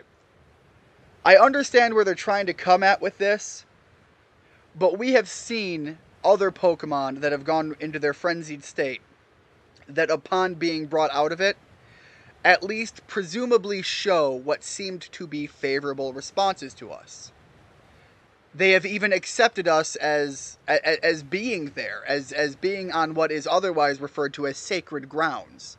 So if a frenzied Pokemon was in a better state being frenzied, as some people have asked, why would it be treating us as if we did something nice to them by helping them break out of it? Especially when I am breaking them out of it largely without even battling them. So I get the question they're trying to pose here, but I do have it under, I think, favorable suspicion that it is not the intended way that Pokemon is meant to be in its state of mind. So my answer was neither of those. I'm here more for the benefit of the Pokemon, not even the people. Then I have another question, setting aside any orders. What is it your heart tells you to do? My heart tells me to quell his frenzy. And this is the problem with this specific one. We have not seen anything that even tells us that it's particularly frenzied. And this is why I'm questioning our leadership back in the Galaxy headquarters right now. So far, everything we've done has been rewarded even from the Pokemon side of things, but we have immediately gone in to deal with an issue that has arisen. We have no evidence that this Pokemon is even frenzied. We are just here on the suspicion that it is. And that's where I'm saying that as a 15-year-old kid, you might go in here blindly accepting it. Coming from my position, this is a position we shouldn't be here in. We might come here and ask Garrick if there is reasonable suspicion that this Pokemon is frenzied, but to just come here on the assumption that it is to fight it is not the right answer.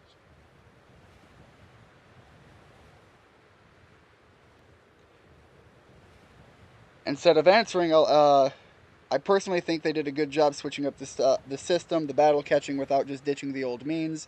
They brought more freedom into it and kept the core concept largely intact. I kind of agree with that.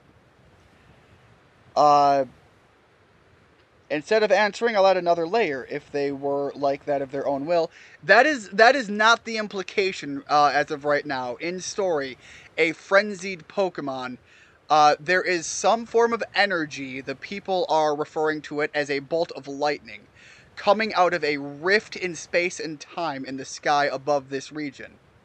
So there is a bolt of energy that strikes these Pokemon.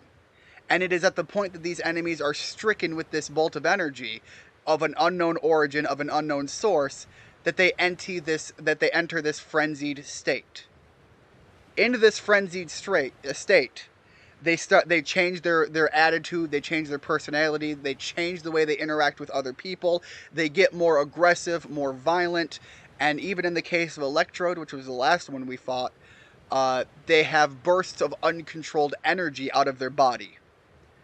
So we have been rewarded from the Pokemon themselves for aiding them, and in the prior instances, there has been clear and obvious cases of the frenzied status. So, and it does not seem to be, at least thus far, as any evidence we have, an implication that the Pokemon themselves are choosing to frenzy. And if it's not obvious that they're frenzied, again, when frenzied, they emit an aura. When frenzied, there are obvious signs. My concern is, why are we not seeing the signs, and why are we not having reports? Not having reports is one thing. This is out in the Arctic, and there's very few people here. So, if this Pokemon is frenzied and is rampaging and is causing trouble, we could be here to defend the other Pokemon of the area that would now be exposed to a possible rampaging behemoth.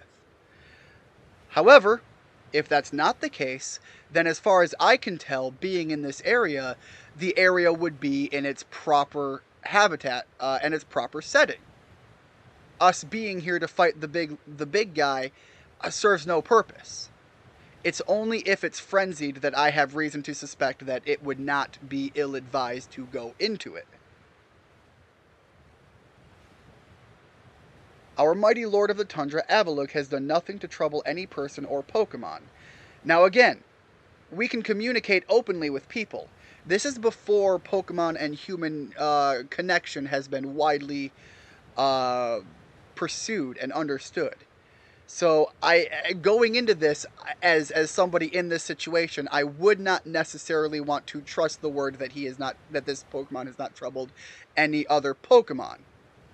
But you would be able to gather that intel going around and looking at it, and also going as close as you can to the sacred ground and seeing the surrounding area. So we have a lot of questions here that need answers before we can feel whether or not we're in the right or wrong. But I think this guy is pushing back too hard. I think that's my situation here. Sounds like all of those are reasons to think you should do something to get rid of the state, and that it isn't normal to me. Not that logic or my view will always be right, but... And yeah, if unclear, why? That's my thing. It's the uncertainty. I have concerns about the people in charge right now, and I think there's something nefarious that's going to be revealed soon as the big plot twist. Because right now things have been very upfront, and we're only starting to see hints of some characters having questionable additional reasons for what they're doing. Sir, please try to keep your cool. For now, indeed, Avalog's causing no trouble. But aren't we also duty-bound to free our people from living in fear that such a colossal Pokemon might begin to wreak havoc at any moment? We are. There's certainly some logic to that. But if that is what you hope to accomplish, then we must judge whether this child is up to the task.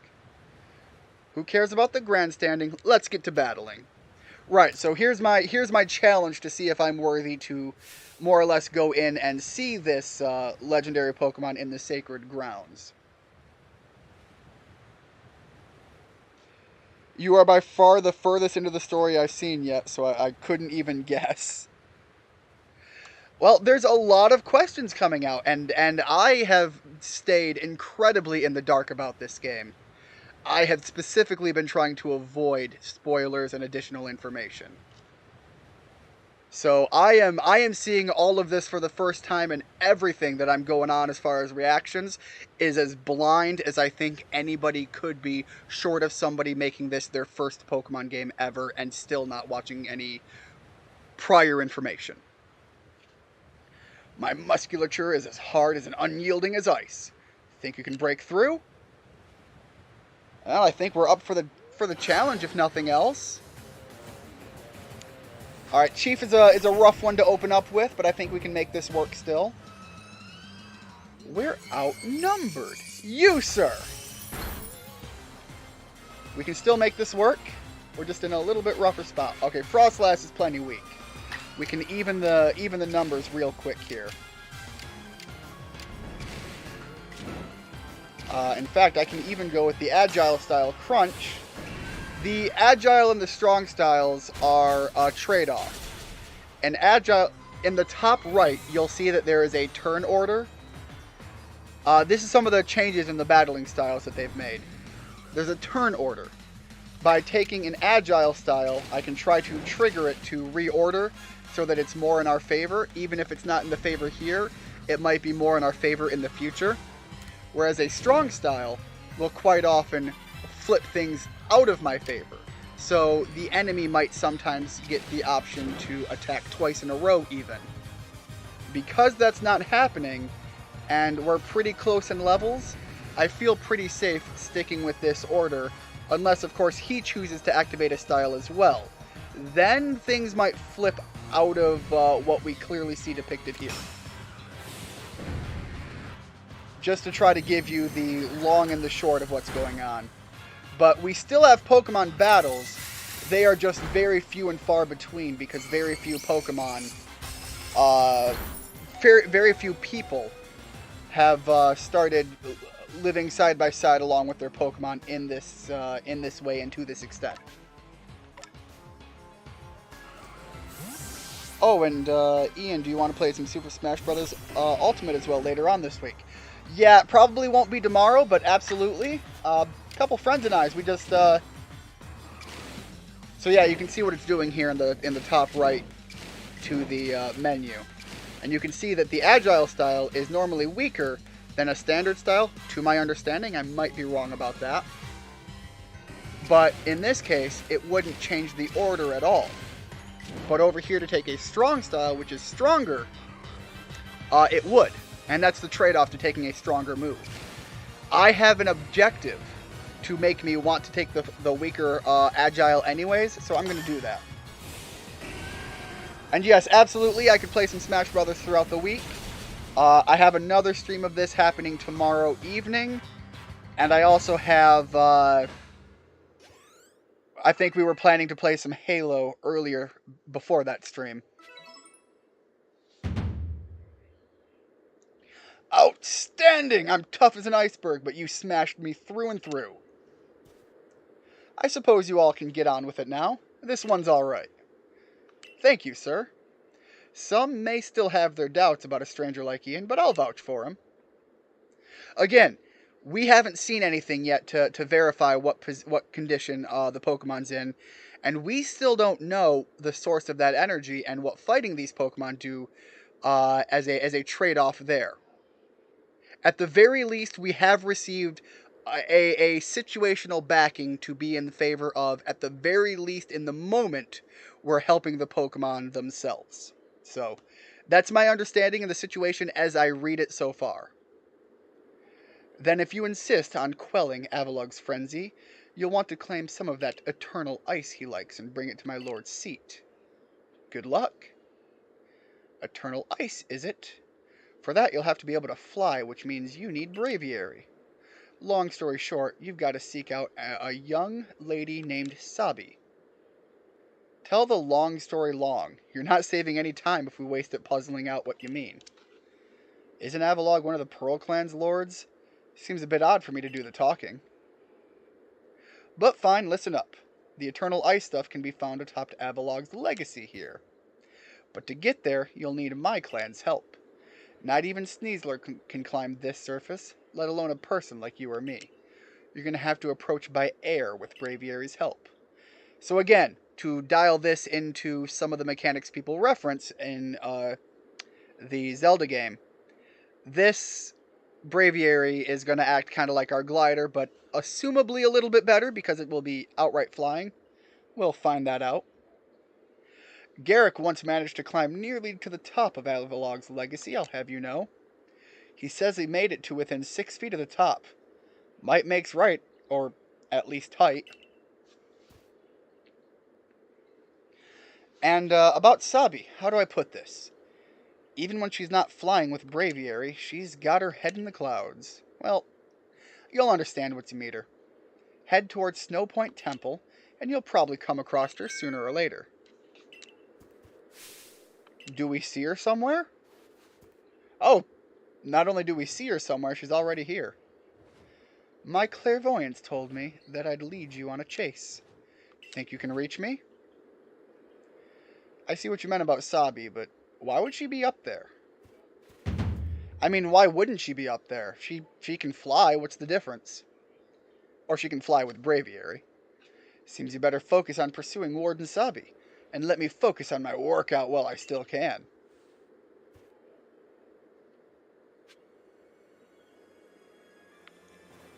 Alright, so Sabi's up there. Before we approach her, because I think she might either try to fly off or battle us, I'm going to heal up.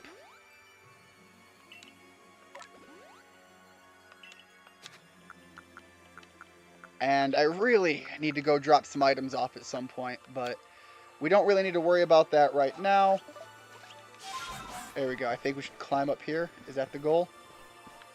That seems to not be... Oh. Really? I was expecting something very different. There's the way up. However, like I said, I suspect she's going to fly off as soon as we get close enough to trigger the event. Or not. Never mind.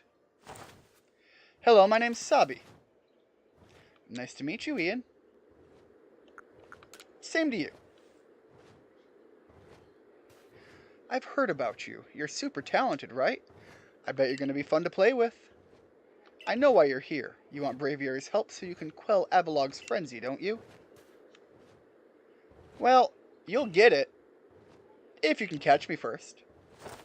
Let's go! There we go. So we did trigger it. We just had to actually talk to her for it. So, might be a little bit of a challenge if we have to battle wild Pokemon on the way, but maybe it's just go from one point to the other. Yeah, so that's our goal. So she's not actively flying. It is just a matter of go to where she went. I thought it was going to be some sort of avoid wild Pokemon while trying to catch up with her, but that seems to not be the case.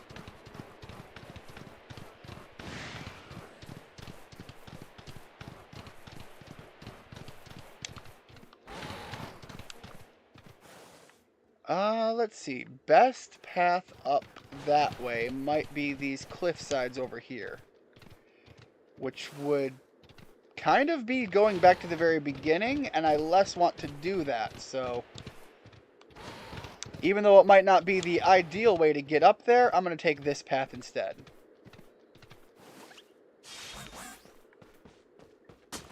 No, I guess that works out just fine. Never mind.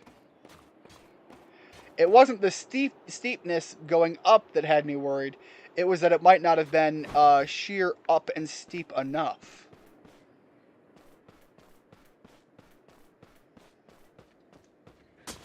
There we go. Last little bit to get up here. Well, made it here just fine. You got another spot? Ian! You made it all the way up here in this cold. But the question is, did you catch me? Or did I let myself get caught? Well, you stopped flying, so I'd imagine you let yourself get caught. Oh, and one more thing. Am I really clairvoyant? You might be. It doesn't matter to me. I don't care one way or the other. But no one but me could really know, right? Anyway, the challenge continues. The next stop of our merry chase is Snow Point Temple. But the real question here is, am I really having fun playing with you, or am I bored? Let's go! Well, I'd imagine the fact that you're continuing doing this means you're either having fun or you have another purpose. Again, that so much doesn't matter to me. That's a question for you.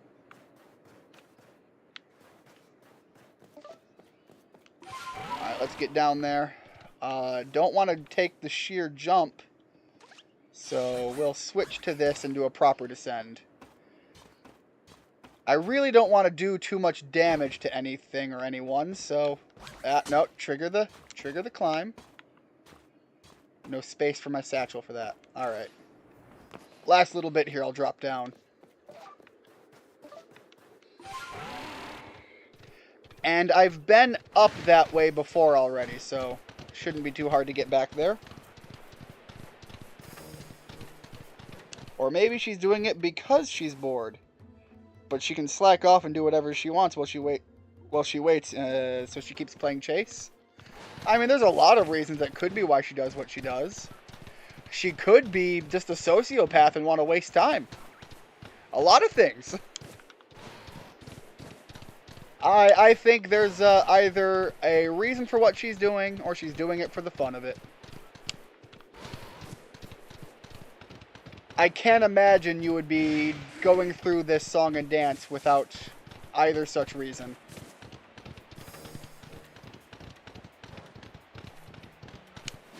Alright, there's that Sneasel again. Let's take the high path here and see if there's anything up here. But yeah, that's that rift in space-time up there. Right now, Sinnoh is brought up as a reference in the game, but not as a location, more so as an entity. And it's unclear if that entity is intended to be an amorphous agreement between Dialga and Palkia as one being, or if it is Arceus as an alternate depiction. I think there might possibly be a situation in which Palkia, Dialga, and Arceus might have all at one point in time been the same being, and that it's possible that them three as one entity would have been the deity known as Sinnoh. But it's very unclear so far. It's still kept as just vague enough. Obviously, time and space in the Diamond and Pearl clans are respectively one for one and one for the other. The power to which they believe Sinnoh reigns over. But that implies that it's probably both. Hi again, Ian. It's nice having someone new out here to play with. Safety in numbers or something like that.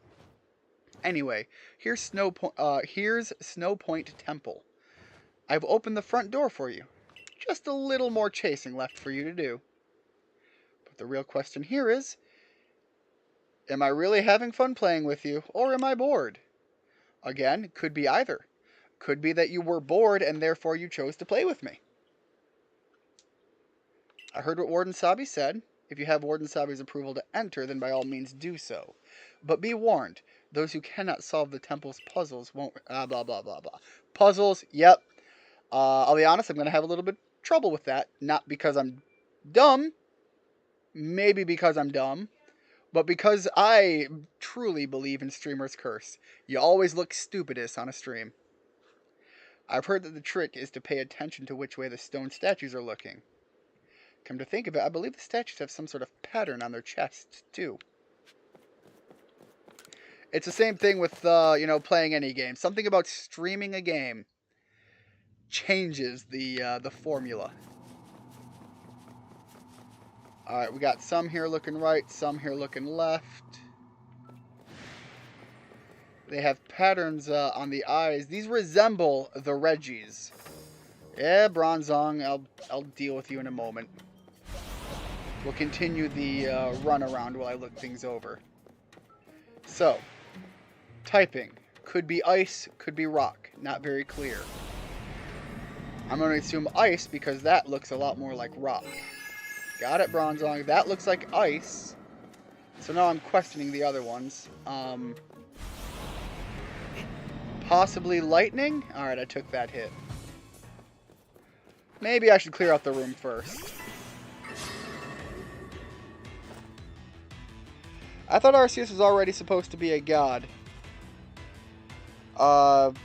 Is that maybe future stuff and this is all past god stuff? Again, not very clear. I suspect Arceus is already separate if there is some sort of combining.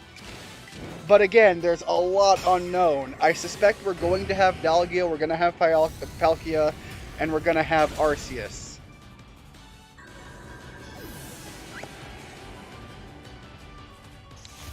Beyond that, I don't have a lot of information. Oh, Zubat over here. Didn't pay attention. Let's take it out with a ghost type move.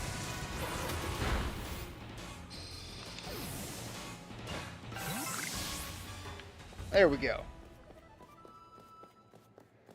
So, again, that looks to be the same pattern.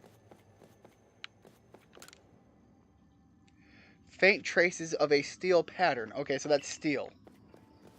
I didn't realize I could talk to it and figure out what the patterns are. Ice, ice, fair enough. So what is the stone? Stone? Rock.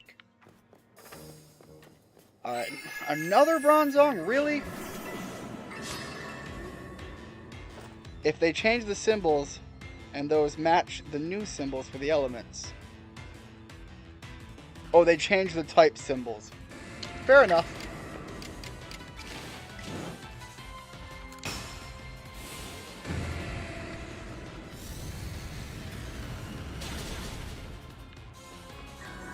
Alright, so let's progress forward. No way to look at this guy. How about over here? Alright. This... Can I focus? There we go. Zoom in a little.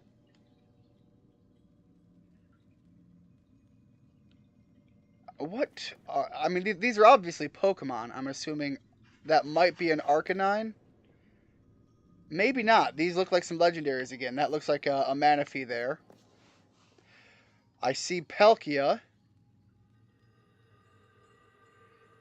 Is that Dialga for the second one? But then I don't know what that is down there. So I can't quite translate what the symbols are trying to tell me.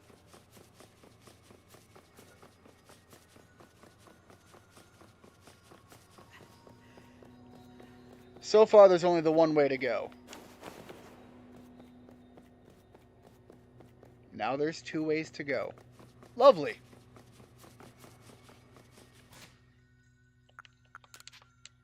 Let's pop a potion. Probably could have super potion, but we'll just go with a normal one for now.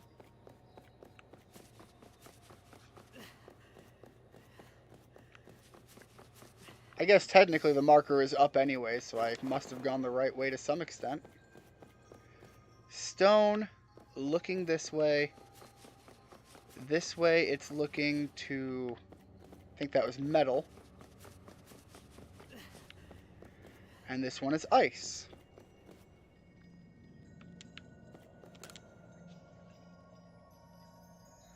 There are 3 panels fitted to the door. Each panel has a pattern carved into it. There are faint traces of words carved in the door as well. Whither the statues gaze.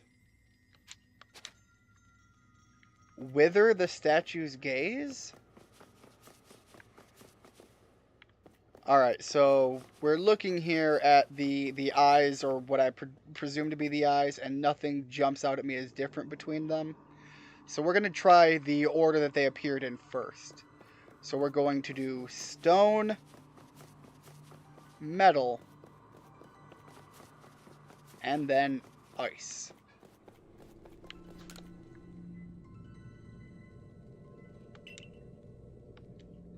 Which panel will you press first? We'll go stone, metal, ice.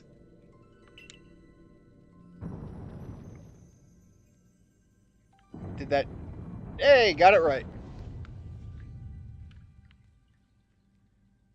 Always questioning myself as immediately upon doing it.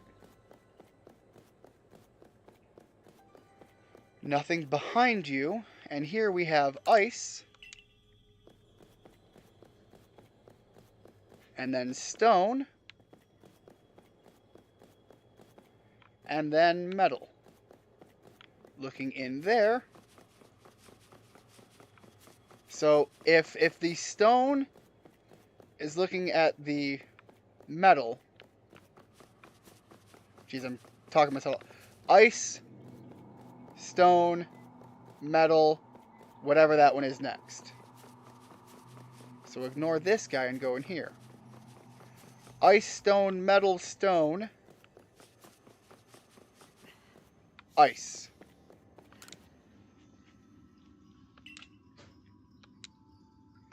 So we'll go ice, stone, metal, stone, ice.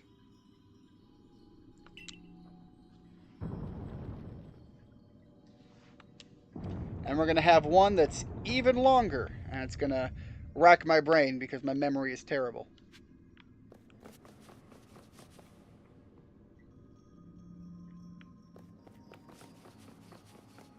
Yeah, I figured that wasn't going to be all there was. Alright, so let's start here and see that there's more going on. Lovely. Rock. I'm going to try to get the words proper this time. Rock, ice. Rock, ice. So rock, ice, metal, rock.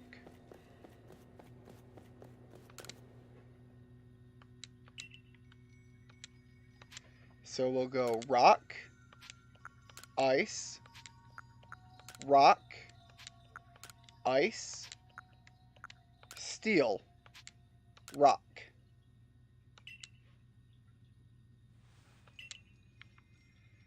Did I get that wrong? At least I know the thing, it's just my memory's trash. Metal. Metal was the first one. Metal, ice, rock, ice. Metal, ice, rock, ice, metal, rock.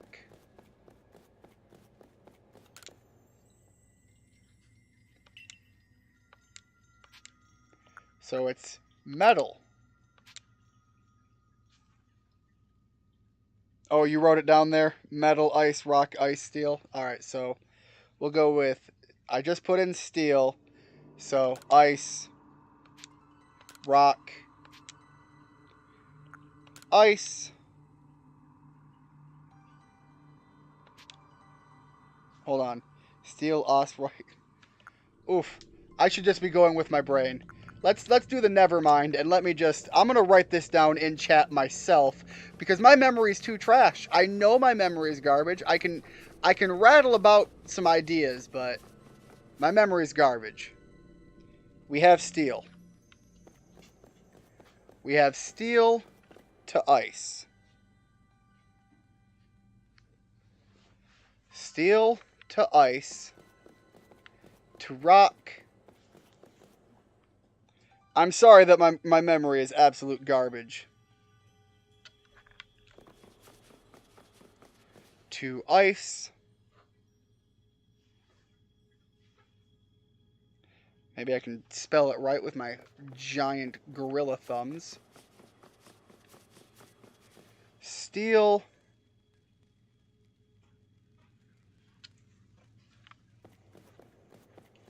And then we have Rock. So let me get that going. So to trigger the code here, there is Steel, Ice, Rock, Ice, Steel, Rock.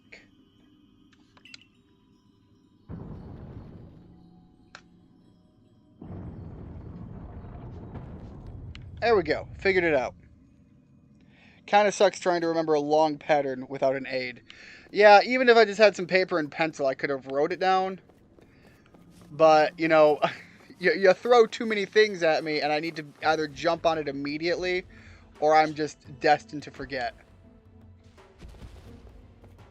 I don't like this Gallade. I think he knows I'm here. Alright, I want the Ralts, so let's put a little bit of distance between Ralts and Gallade.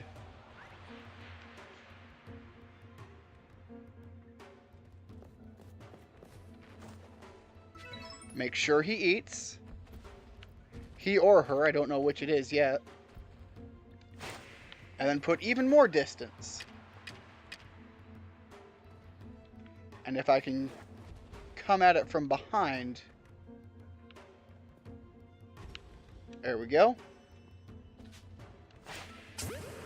I think that's the best shot I'm going to have to catch it. Try again. One last throw. There we go.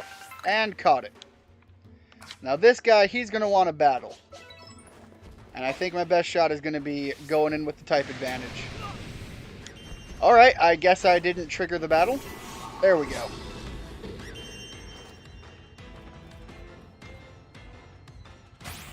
Alright. That really sucked. I didn't think it was going to be coming in so hard so fast. Alright, let's go to Tasha and hit it with a ghost type attack. Hopefully that's a response I'll be allowed to have.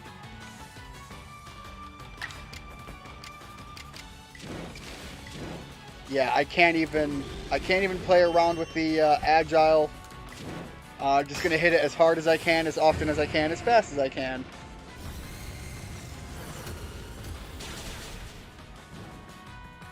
And I can't catch this Gallade. It's out of my rank right now. So my only goal is to beat it.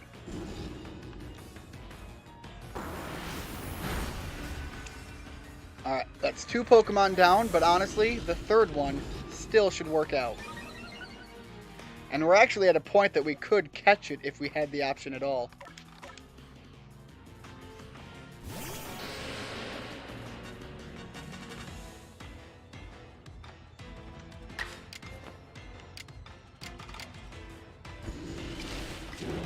Again, not playing. We're just going to go for the strong attack.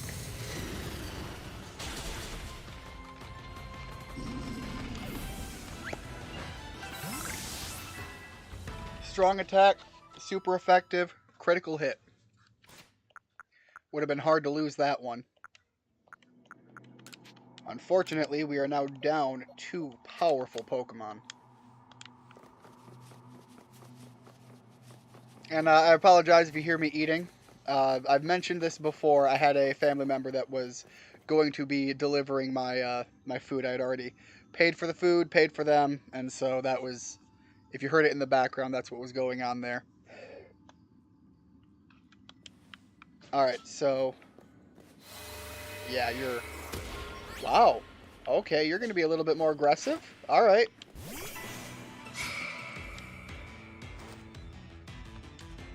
Curly is keeping her guard up. We're going to go with the weaker option because of the level difference.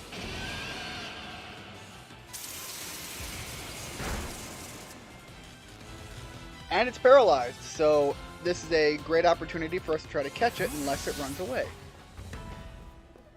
Which it shouldn't have. It fought us first. But now I know I want to be crouching around every corner. Well, there she is, so I doubt there's another Pokemon in here to worry about.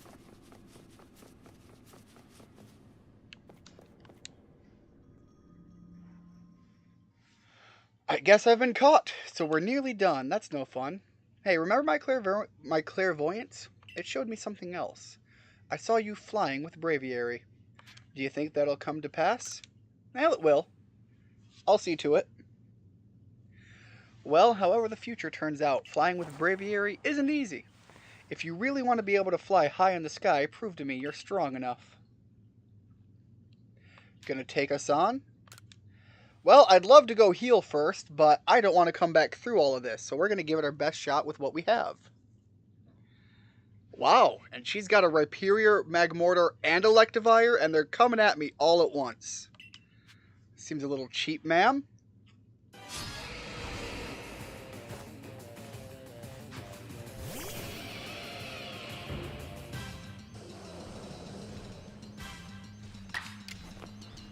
And even the levels are not in my favor.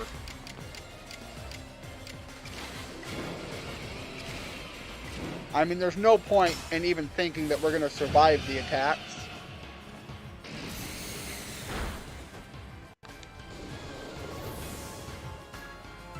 Taking one hit would be doable. Taking all 3, less likely.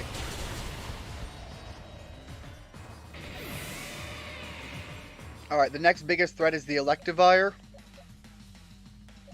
I don't have a good answer for Electivire.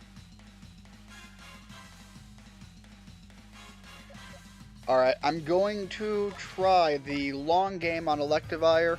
I have nothing for healing that would be anything more than what a one-on-one fight could handle. We have the level advantage on Electivire. Not that that means as much as I wish it would. But let's see if we can take him out with 2 Pokemon. Fighting Rhyperior with, that was awesome. Fighting Rhyperior with just Gyarados is very much plausibly doable.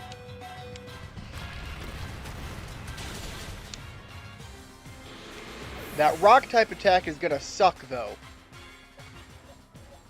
So, again, I could pull out Ash to kind of try to cinch it. But I think Chief is going to be the answer here. I think he can do enough damage fast enough. And we get to go twice, which is awesome.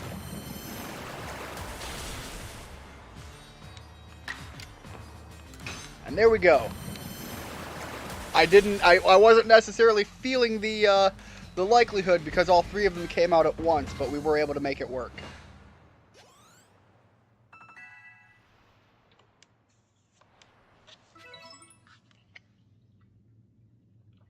Wow, you caught us and you beat us.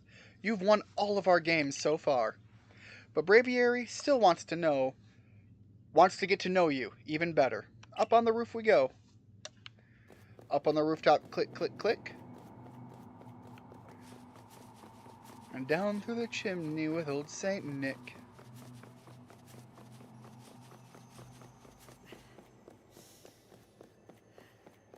Alright, let's go meet this Braviary.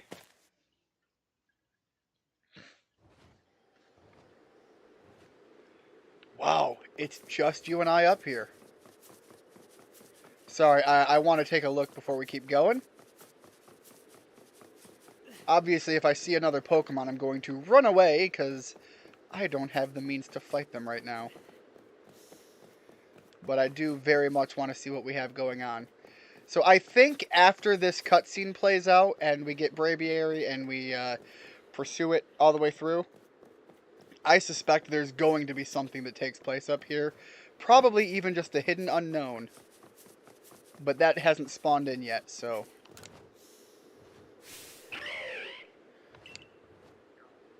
Alright, Braviary, why not test out Ian's strength for yourself? Wait, hold up, what? Hold on. I'm, ooh.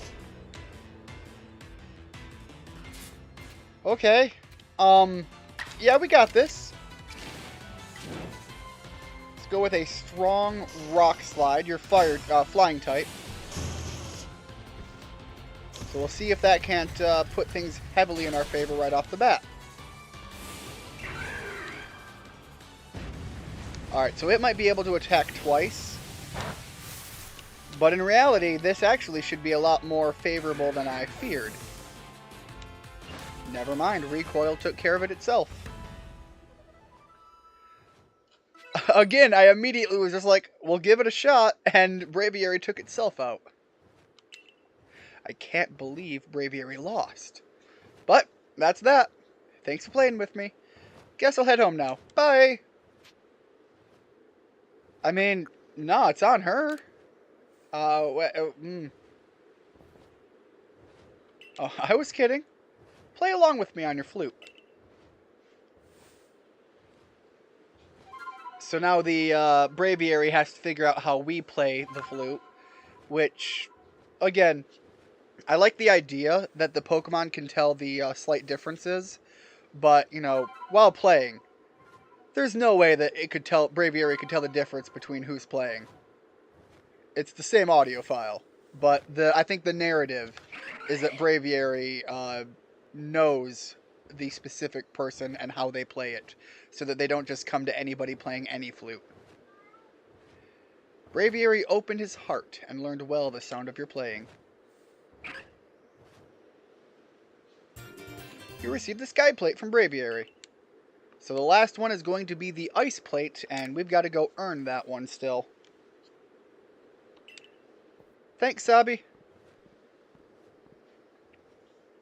That was easily the hardest trial we've had to go up against so far, though.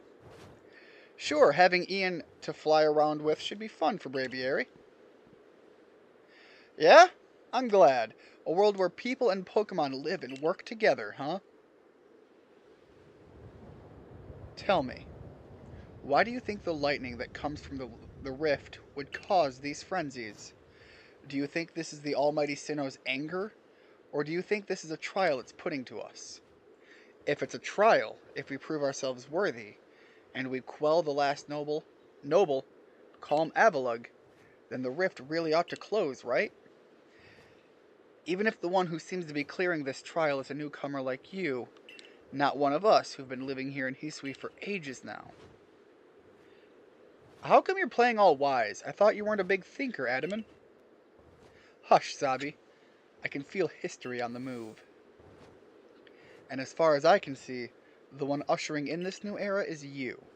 So if I stick with you, someday I might get to meet Almighty Sinnoh myself. You see, the two leaders we have of the Diamond and Pearl clans, I do think much of what they're doing is an attempt to be valid and in the right. You know, we can argue all day long whether or not it is or isn't. But, again, the leader of the Galaxy team is where I have my question, as well as the guy we keep saying come around with the shop. Or who supposedly does the shop stuff. The question is, does listening to Adaman fascinate you or bore you to tears? I don't know, I like thinking. I don't like remembering things, clearly, because I have a heck of a time with it. But I like thinking. Anyway, Ian, it's time for you to go soar with Braviary. If you jump If you jump from way up here, Breviary can take you gliding just about anywhere. But don't forget to get the Eternal Ice. That's why you need Breviary in the first place, right? Okay, so just jump. Avalug's Legacy is down there. Yeah. Now go get a feel for flying with Braviary. When you're done soaring the skies and want to land, just ask him to dive. You can now call Braviary and glide through the air with him. You can fly high up in the sky and explore the different areas of Hisui from the air. You can summon Braviary using the plus sign wherever you may be, and you can also press the A button if you're falling from some height to summon him in a flash. So the idea is I jump. So, against my better judgment, that's what I'm going to do. I'm going to save first, though, because I don't trust my timing. And I don't want to jump right to the ice thing. I might as well. But before I fight Avalug, I need to go heal up. Alright, hold on. Yeah. That's the dodge roll. There we go. That was pretty cool. I was just very skeptical about myself being able to do that without really screwing it up.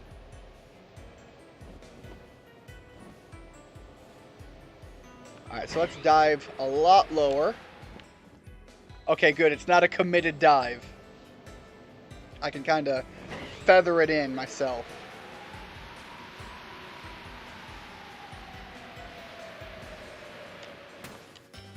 There we go. Big land. Is this the ice? That's the salt. Oh, wait. Doesn't matter because I'm going to need a place to store the ice. So let's get rid of this. And I guess this is the ice?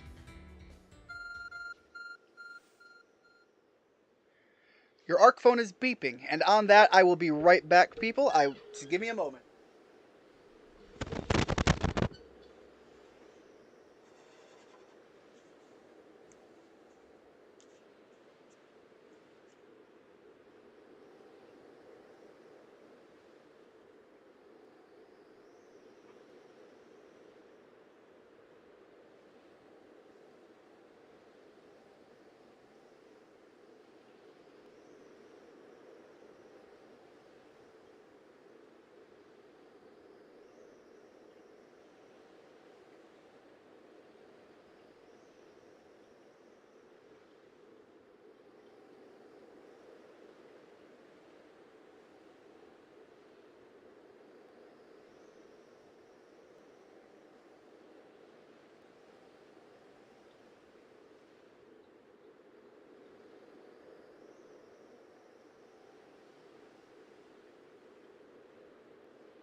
I apologize. You do a long enough stream and eventually Mother Nature's going to call upon you.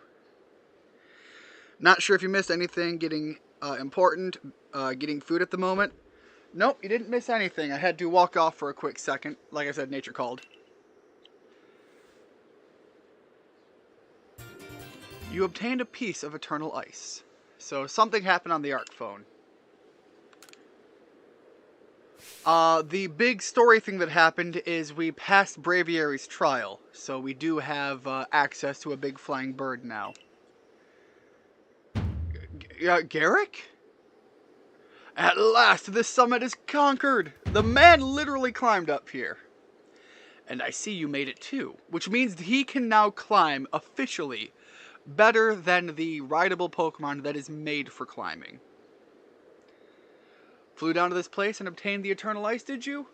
What drives that burning zeal of yours, I wonder? What drives your burning zeal, man? You literally climbed up here. You gave Garrick the Eternal Ice. I do have to respect the effort you've put in. I may still have my own doubts weighing on my mind, but I will make the necessary preparations so that you can face my lord, Avalugg. Meet me at Ice Peak Arena. Now, don't try to repeat the wondrous feat you're about to see me perform. A tall leap like this can only be managed by highly toned bodies like mine. Till next we meet. Yeah, the dude literally just jumped down. My goal is to not do that. I'm going to head down here. I'm going to heal up. We don't exactly have a Pokemon Center, so we're just going to have to heal up the old-fashioned way. Good old R&R.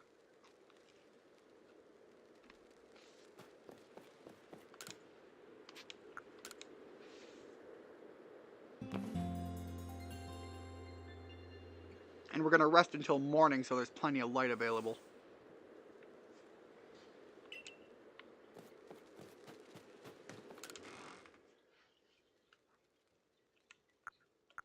I have to ditch a bunch of these items. Let me organize the pouch first.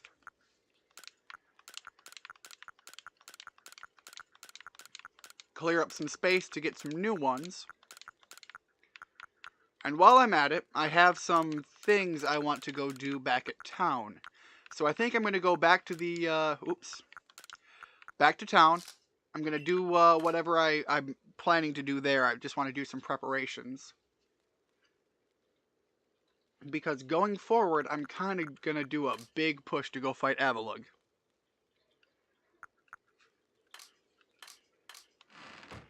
Alright. Yeah, I think that's going to be the spot. You caught 31 Pokemon. Not a bad haul.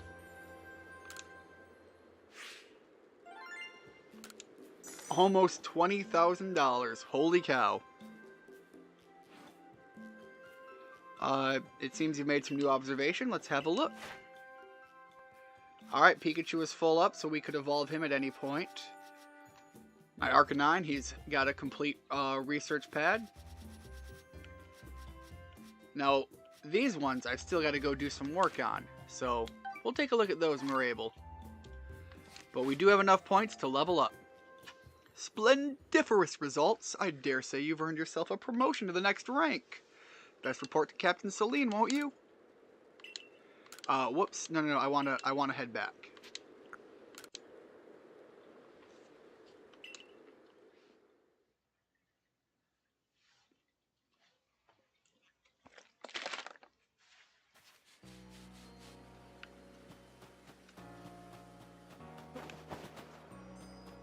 Let's check in with our shop bros.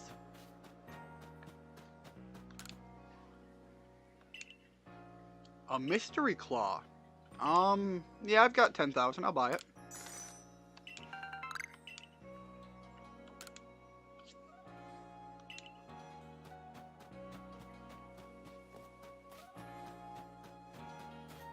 And then I want to stop off at this shop, see if he has some new things for us to learn to make. Alright, let's see here. We can learn to make the a star recipe. I think this is what I'm thinking of. I spend a lot of money up front, but I get a recipe that will let me make something worth a lot more money in the long run. Maximum elixirs, ethers. Ethers would be nice to have. A maximum revive. I think we're good without any of these, but you can see the origin of what will become some of the items we're more familiar with seeing. Let's do some crafting. I want to make some star pieces. I can make 2 with what I have. It looks like the red shard is my limiting shard here. I can also make one of these. Again, I'm just looking at making some money right now. So now that I've done that, if I come to you and I try to buy some crafting materials, you don't have anything I particularly super need. But I can sell my items here. I have a couple of star pieces made. They're worth 5,000 each, so that right there covers the cost of investment to make this thing. Then I come over here, and I have now made profit of exactly what I spent. Plus 1,000 there, plus 2,000 there. And we have more stardust and we have other materials, so I can sell... let's sell 13 of these. Save the other 10 for the time being. Not a big fan of the spoiled apricorns or the mud, so we'll sell these for some extra cash. And I think that puts me in the best case position there. So, I'm gonna hold off crafting until we rank up. Maybe we'll get a new recipe and we'll decide from there what we do.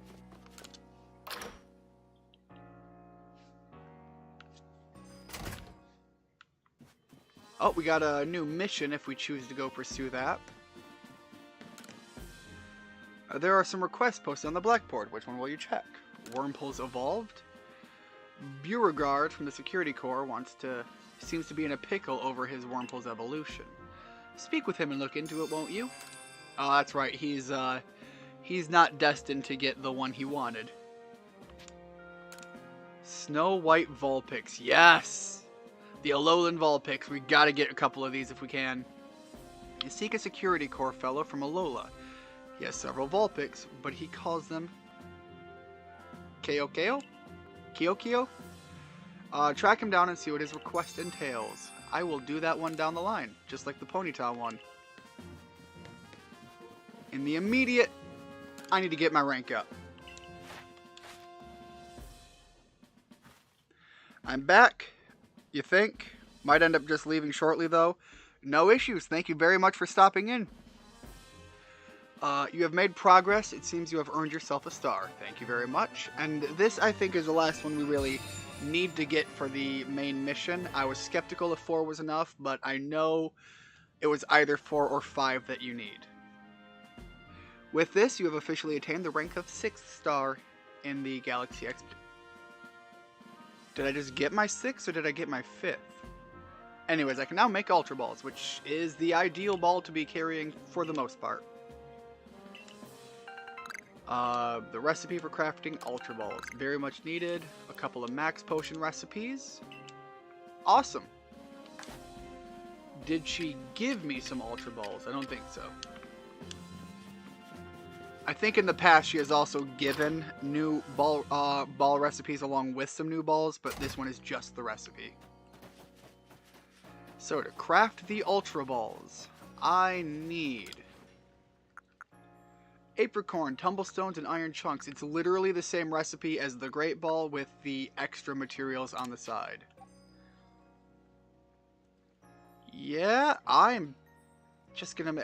there's literally no reason not to make as many of these as I can and come back for these down the line, because I have a couple of each, and these are what I use for catching the flying Pokemon while they're actively airborne.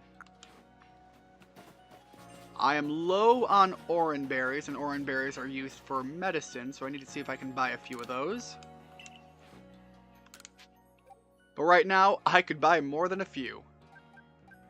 I really only need, let's go with 80. I would also like to buy a couple pep-up plants. The medicinal leeks I've got a good amount of. And, yeah, I think everything else I can go without for the time being. Just had to make sure I was plenty good on that.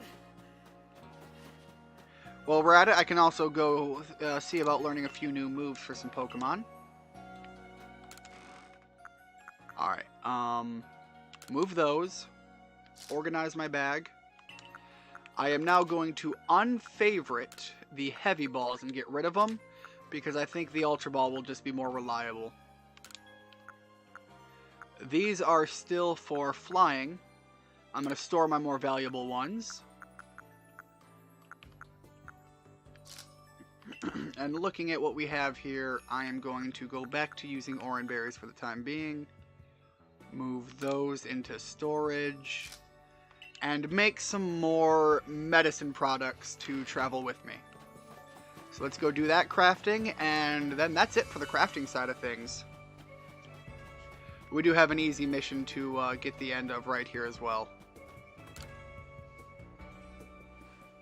You've literally been farming the materials to make a lot of Ultra Balls. Part of the reason for the reason you're now behind in this game.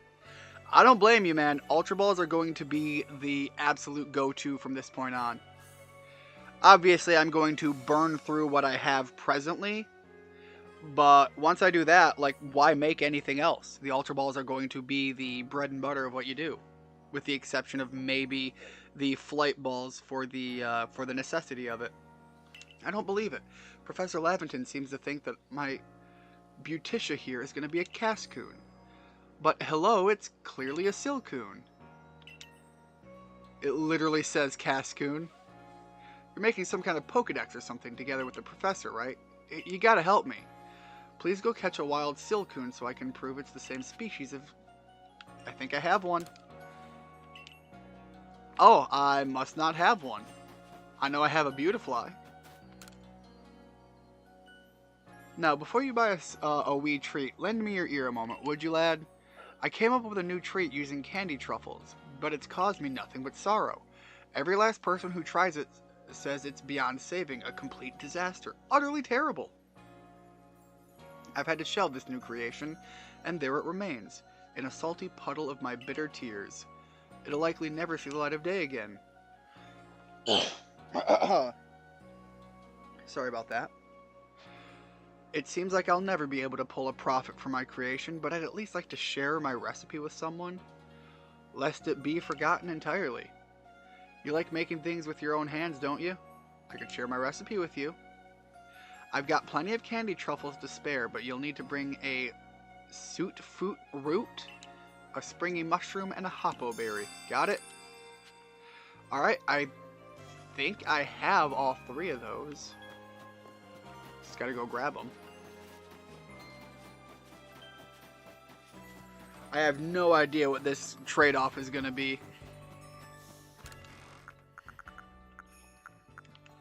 There's the soot fruit root. I only need the one. There is...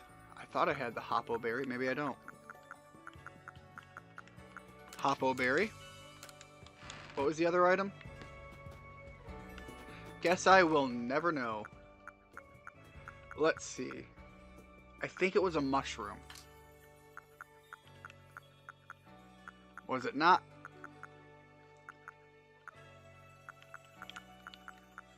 A springy mushroom, that's what it was. That name rings a bell.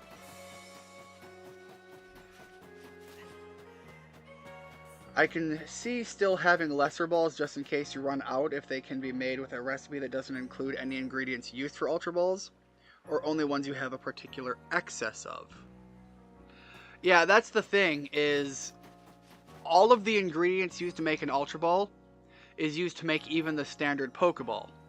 So I would be cutting into potential Ultra Ball resources just to make even a standard Pokeball. The Great Ball is the same thing.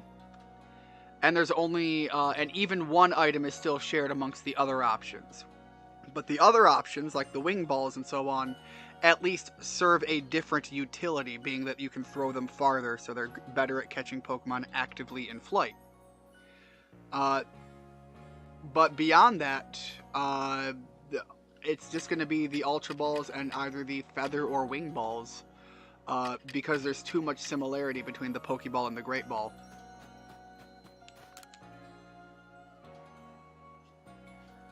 If you brought a soot root, a springy mushroom, and a hoppo... Oh, was it a springy mushroom that I grabbed?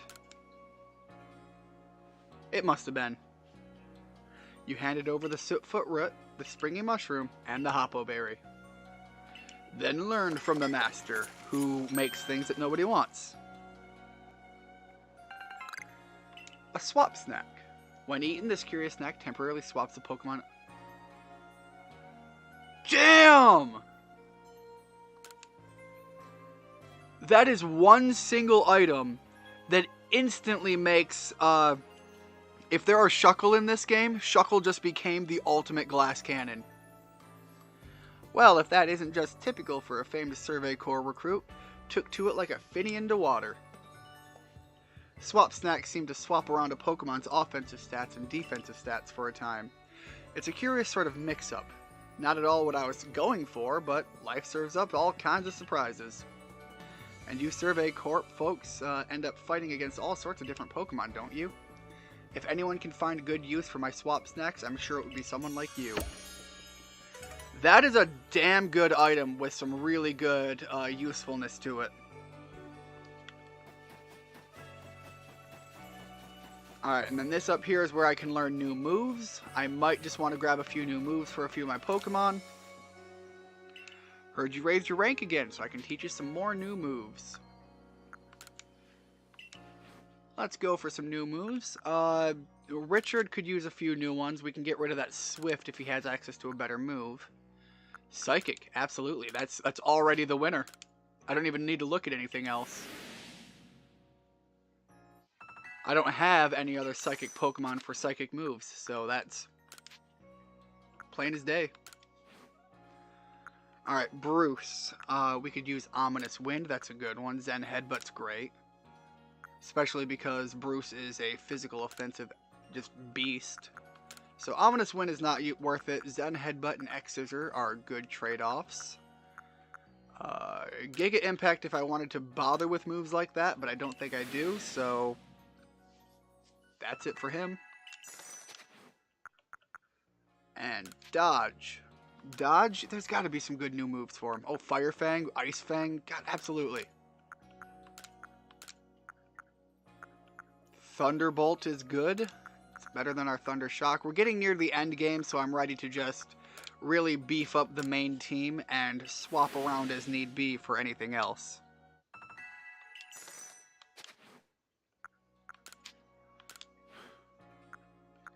Thunderfang, please. We have Aerial Ace. Wild Charge would be kind of fun. Outrage would also be kind of fun. I like Play Rough for a Fairy type move. Alright, I like that. That's all we need.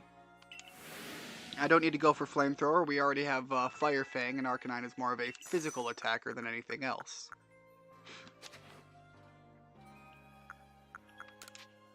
Let's see if we can get a few more things for Chief here. I'd really like a better water move. Oh, I thought that was the Water Tail for whatever reason. Apparently that's not in here. So we literally have no other water moves. We need to keep Rock Smash because that's actually useful in the field. We have Ice Fang. Yeah, no, I guess he's just gonna stay as he is. Although he might have another move separately. I'll check that out as well. Now, one of the big changes in this game that is really nice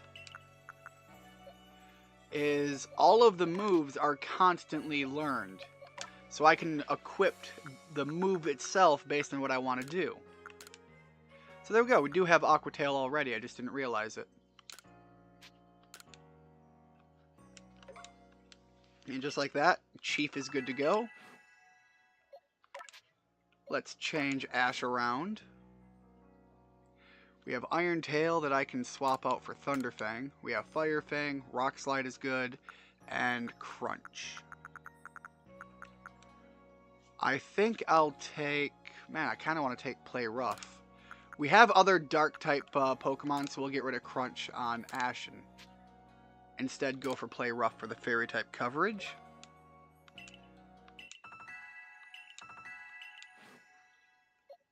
Dodge, what do we have for Dodge? Change moves. Fire Fang, Ice Fang, and we also have Thunder Fang, so that's great. We'll get rid of Quick Attack, so we'll keep Thunder Fang, Bite, and Ice Fang. Never mind, we'll go for just all of the big electric moves. Or not, we'll go for all the big Fang moves. Bite, Ice, Fire, Thunder.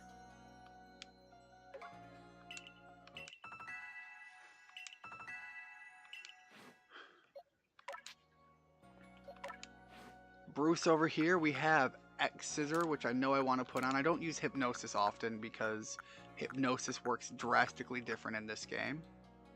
Leech Life wouldn't be bad. But we have X-Scissor, and we don't really need to worry about healing too much because we're going to be item healing.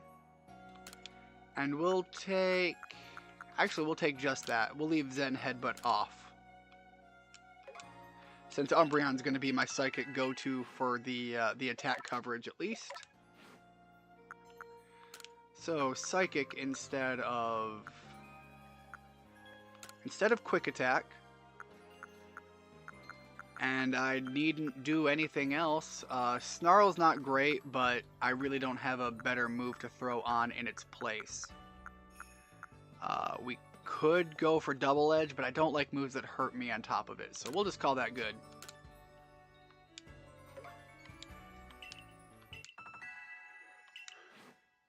And did I get anything for Tasha? I don't remember. I must not have. We do have Shadow Ball, but I like Infernal Parade better, so we'll leave it as is. Quick Attack's not the most useful, but it leaves us for something that's not just crazy strong.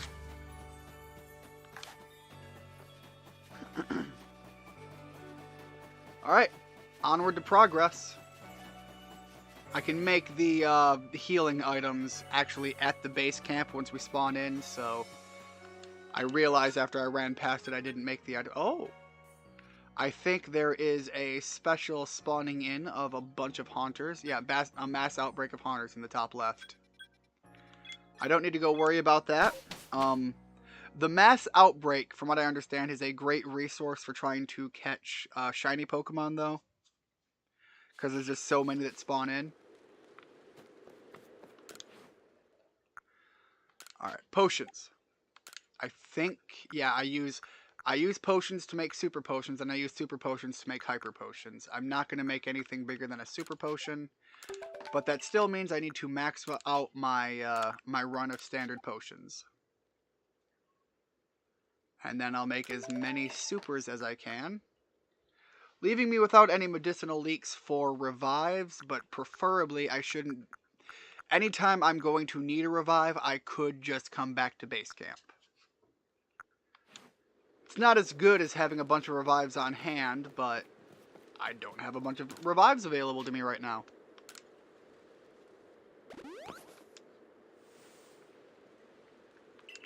Alright, we're rested, good to go. Don't have any need to talk to you, so... That Alola guy must be the person they were talking about from before. This is going to make traveling here a lot easier. Because just like that, we're good to go. Kind of going for a low dive here. How do I land? Well, I'll just hit plus, and I'll fall for the landing.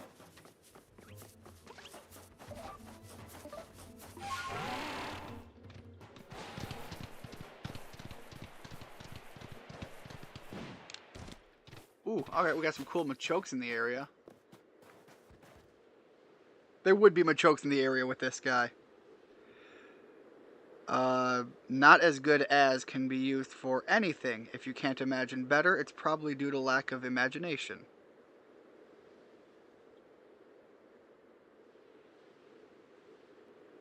I must have overlooked the context there, because I don't know what you're specifically referencing.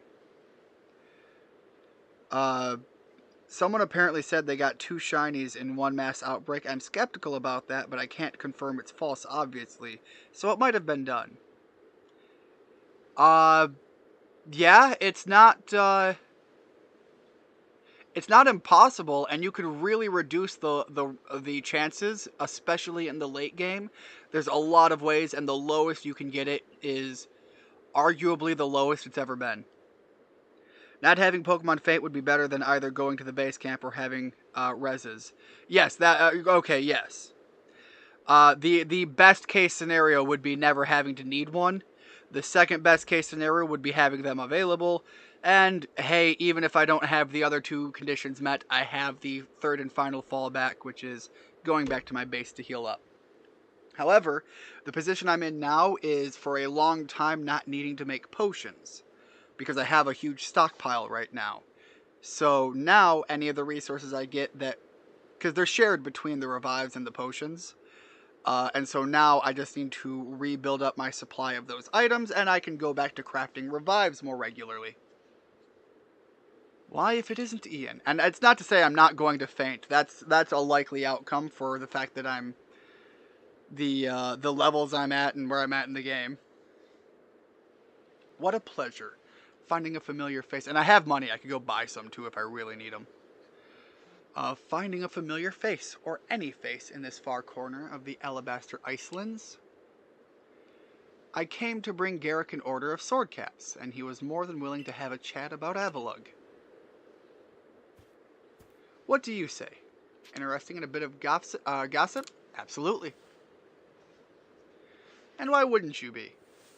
So, Avalugg, yes, the fifth of Hisui's nobles. That he is, and you know what? He's an absolute beast. Well, yes, according to what I was told, not only does he barrage you with chunks of ice, he also fires off massive icicles, and he can cause sharp ice crystals to erupt from the ground below you. Doesn't that seem a bit too powerful to take on? What's more, apparently the Avalugg of old could be up to 100 feet tall. Holy cow. Doesn't that seem a bit too big to take on? Oh, you'll be alright. You just have to eat some sword caps and give your training your all. Nothing better for building muscle than that. Onward now, to the arena. Yes, well, I did want to see that Avalugg, but perhaps not at the cost of my life. So I suppose my freezing digits and I will be off. This is the guy that has been everywhere all the time that I just question because something seems off about the degree to which he's present.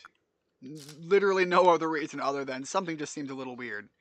He seems like a fairly decent character, all things considered. Alright, let's throw Richard up front.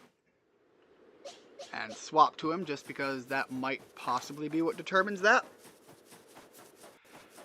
I'm going to try, and quite possibly fail, but I'm going to try to fight Avalugg without having to rely on actually using the Pokemon. We'll see if I can make that happen. By the sounds of it, Avalugg is going to be quite possibly the hardest boss fight, and the last one was pretty rough. First things first, I should do what I didn't do with the last one, and really focus more on evasion for the early game and get a feel for what he can do. Save the game right here. And let's give it a shot.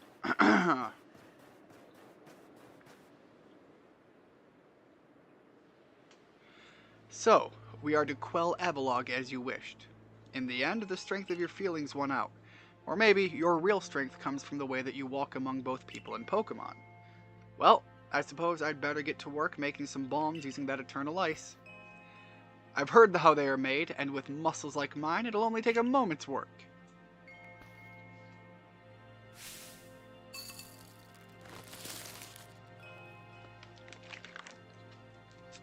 Stop for a drink here, give me a moment.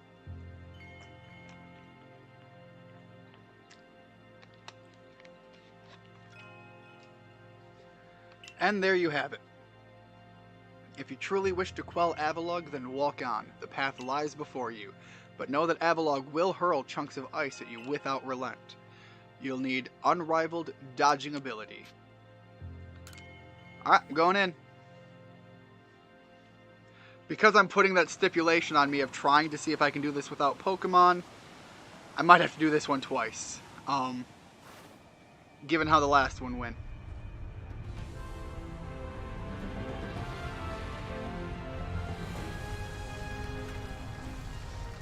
Man, trying to... Okay, so this guy does look to be glowing with the same energy that the other ones had. But now the question remains, why is or is it not? I still don't see evidence of it actively rampaging. We came into its territory. Okay. Dodge right through.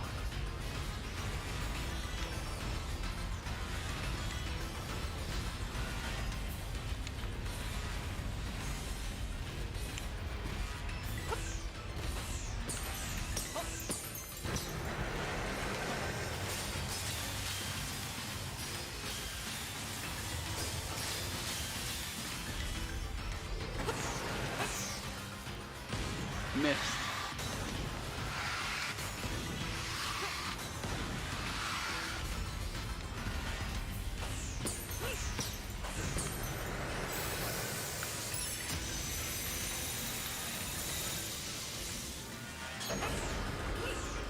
Nope, nope, just gonna go.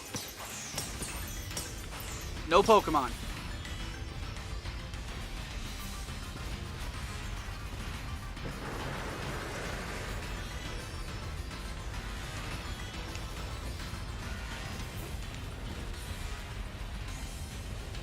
Oh, that was a little too close.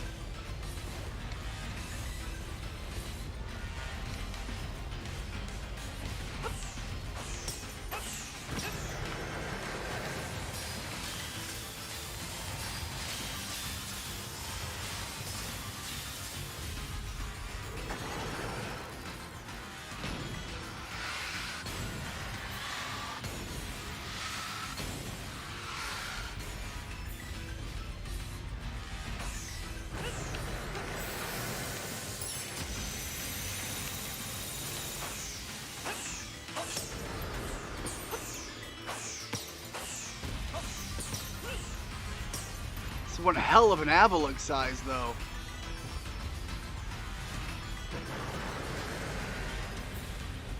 But oddly enough, I'm a little more comfortable in this battle than I was the last one, so far. Famous last words.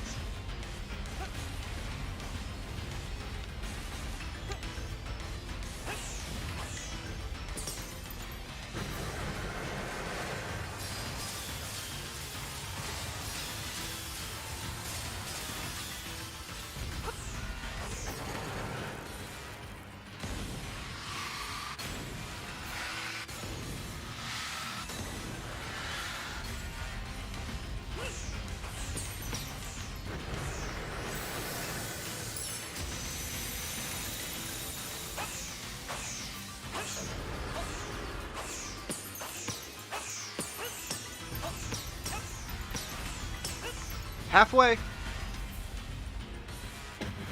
Let's see how it changes up now.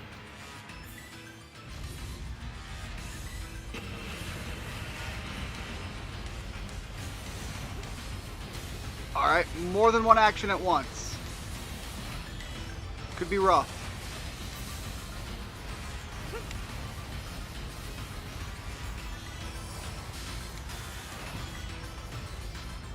And I'm still not going to want to do anything until I know I've got it clear.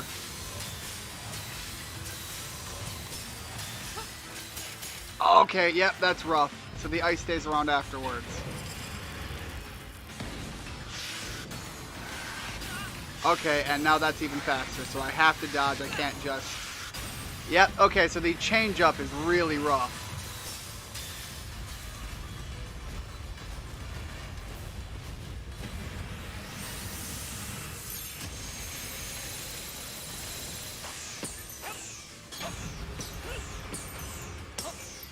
Alright, the mistakes I made there might end up costing me this attempt. But now that I know that they're there, this is a lot more doable.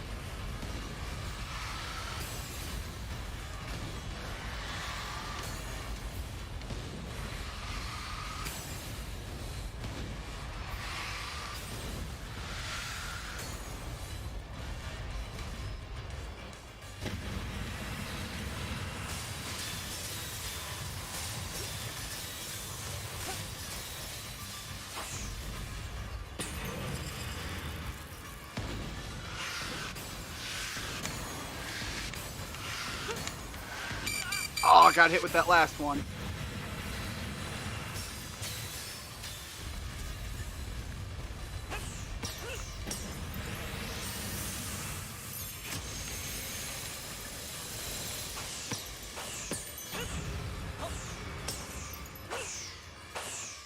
Are they not hitting anymore?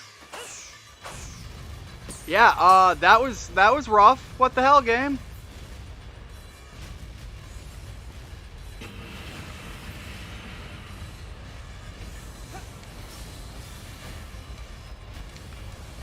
Yeah, I think I'm going to take another shot at this. I don't think I can go through another run of this perfect. Because with how that last couple of items went.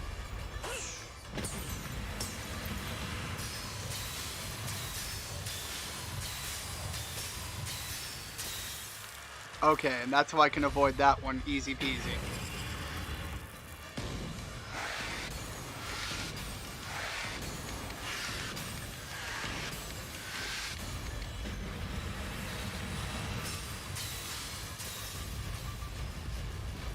Alright, where are you going first?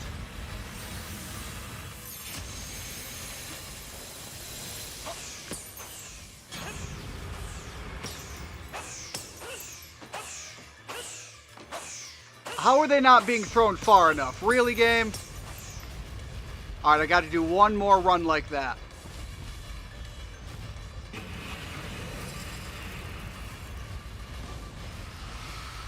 And these are rough.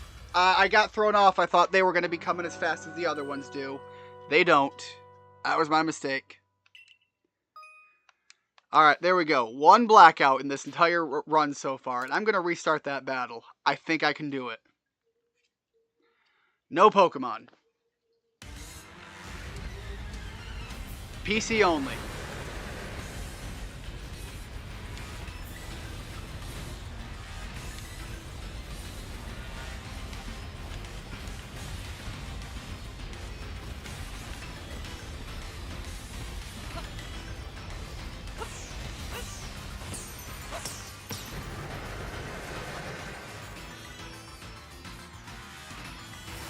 There he goes.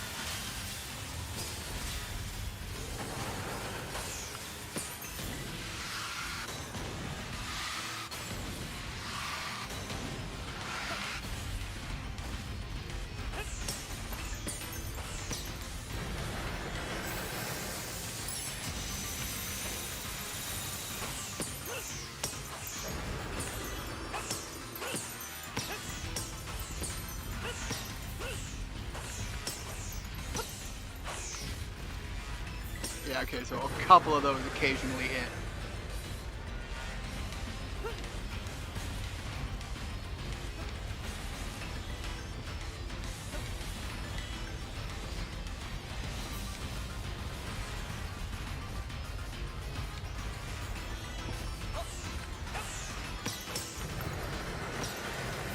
Oh!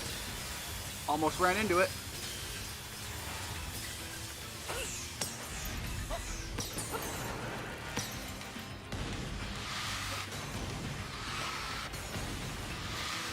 Oh, that one got me. Luckily, I only had to take the one there. We aren't at the point where they start comboing together.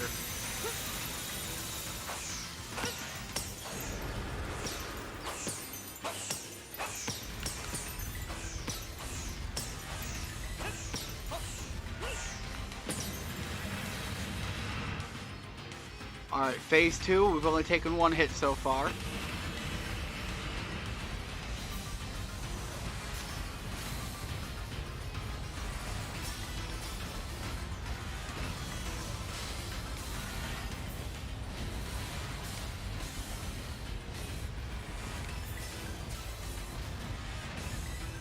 Alright, next wave, next wave. Alright, this one I hang way back. And then I gotta close back in.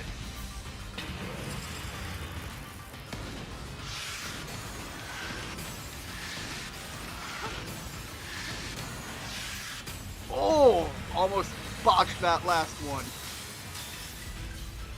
Alright, come up here. Dodge the laser.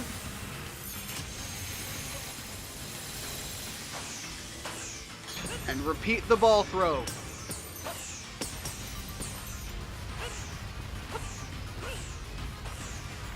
Alright, those aren't reaching far enough anymore.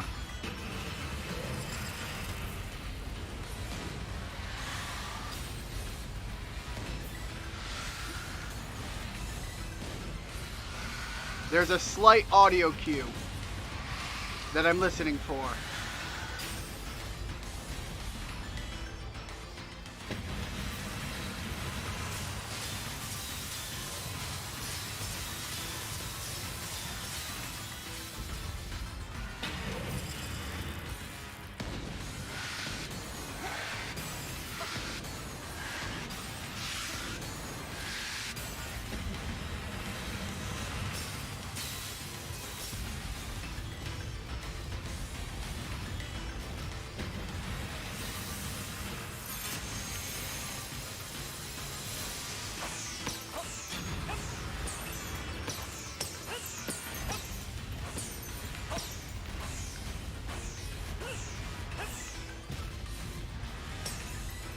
Oh, that last one actually made it. I don't know why.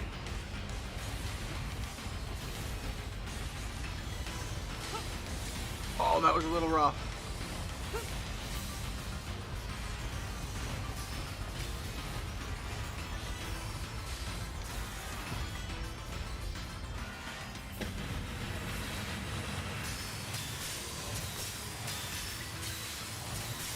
Thank you, King Killer. Have a nice one.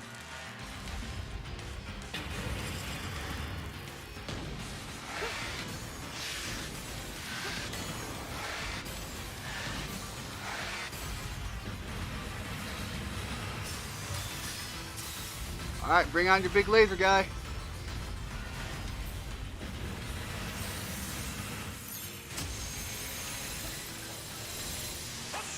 That might be it.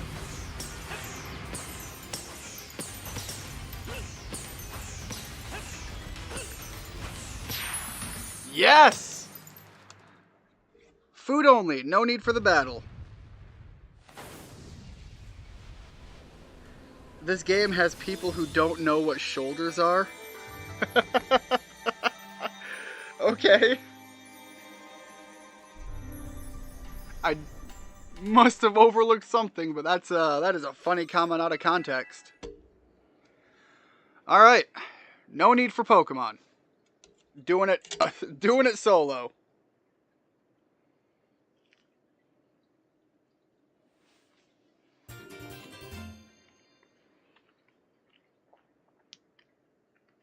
And again, we receive something from Avalugg for what we have done.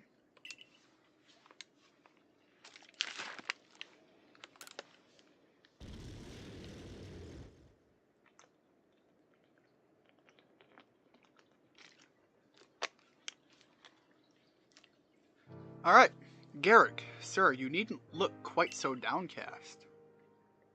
But seeing mighty Avalugg quelled, and by such a slight child, a child that fell from the very sky. Is this Ian boy some kind of monster in disguise? He is no monster. He's the one who risked his life without a second thought in order to quell our frenzied, suffering nobles. Ian, Garrick cares for the Pearl Clan with all his heart, and believes in Almighty Sinnoh just as deeply. So he has feared more than any of us that us getting involved with the Diamond Clan and your Galaxy team could cause our people to flag in the very devotion to Almighty Sinnoh. But that will change. Irida, I know your fears will change once you see what I've seen. Ian has much to teach us. He's shown us how we can overcome all manner of strife so long as our Pokemon are with us. He's made me want to help Glacian realize greater strengths as well and see my whole world grow broader. It seems you've already changed, Irida. I knew you could pull that off, Ian.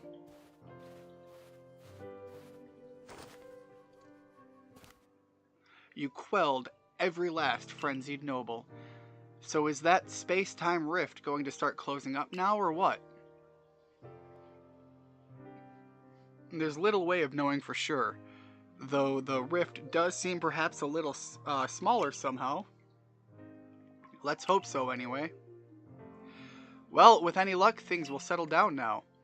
Although, even if the rift does start spitting out more of that strange lightning, we should still be able, alright. Wow, my brain. We should still be alright as long as we've got Ian. Indeed we should be. It's good to have him at our side. You know, Irida, we may never agree on who's got it right about Almighty Sinnoh, but you Pearl Clan folk aren't all bad in my book. Look who's finally seen reason. Anyway, now that we've quelled that last noble, I say we pay grim old Commander Kamado a visit and see if he'll finally crack a smile for us. Again, all of my questions about the commander are not unfounded, but also they don't mean anything until we actually start seeing more questionable character actions. Right now, it could just be chalked up as a lack of character development or poor character development or something to that extent. I'm just picking up on some, I think, subtle vibes the game's trying to give me for a curveball delivery to come. Of which I don't know what, and I don't know necessarily where from. Anyways, let's head on down here. And see about maybe getting, first of all, getting some rest, and second of all, heading back to the base camp. Because I want to get some updates on where we are and put myself in a pretty good position going forward. No Pokemon this time. We're going to return to the village. We came here just for that fight.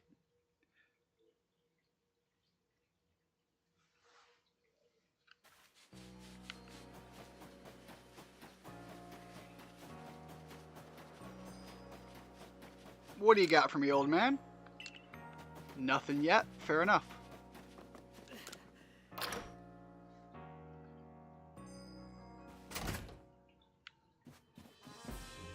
Alright, I just stopped to have a thought before I go and directly talk to Kamado. I'll start moseying my way up there, but I've seen now rare Pokemon carvings in 2 of the areas that we've been to, and I have not explored the rest to their fullest.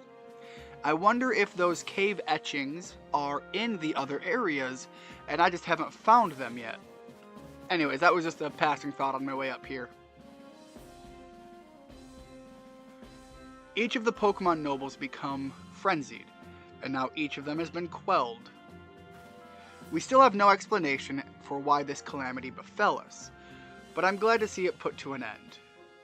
And to think, peace would be restored to Hisui by the hand of our mysterious Rift-born helper. When tomorrow dawns, it will dawn on a world restored to normalcy. At long last, we will be able to return to our normal lives.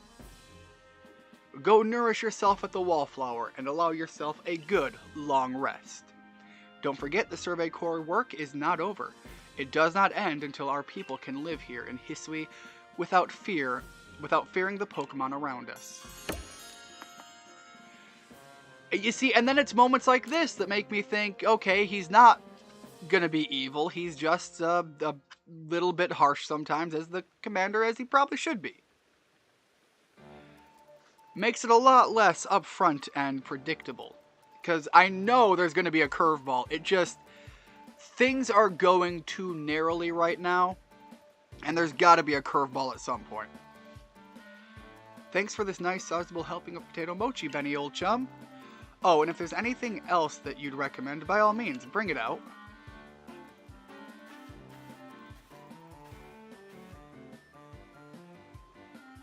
Having the nobles all quelled puts a grave a grave threat to rest. Now, it's time we focus on our survey work, though we still can't let our guard down around regular wild Pokémon, of course. I certainly had my reservations as to whether Avalugg needed quelling, but if it means bringing calm to everyone, then I suppose we did the right thing. Yes, someone might have been under attack by some frenzied noble this very moment if Ian hadn't come falling out of the sky to us. I still wonder, though, just what is this space-time rift anyway? And what will make it finally go?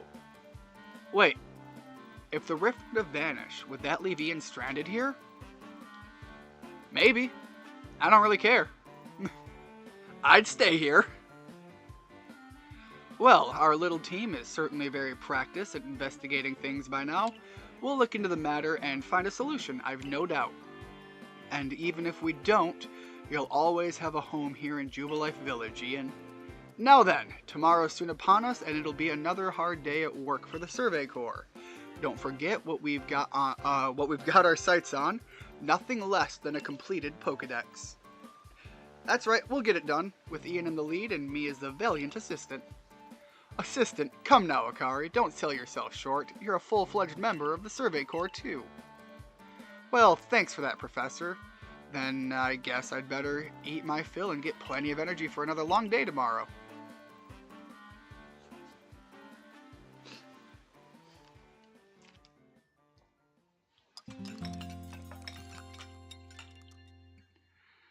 So yeah, I'm suspecting that curve is going to be coming any moment, because now we've theoretically seemed to have appeased everything.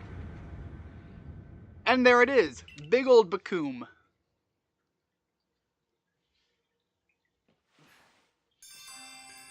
Disaster looming.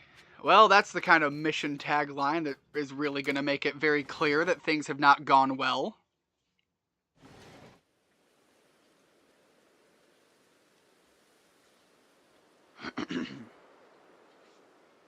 Oh boy, things have really not gone well. That's not just some slight change. Ian. It's bigger now.